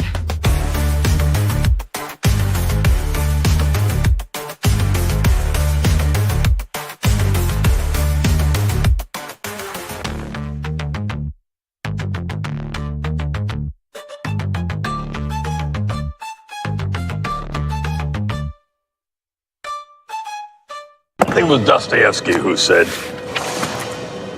"Later,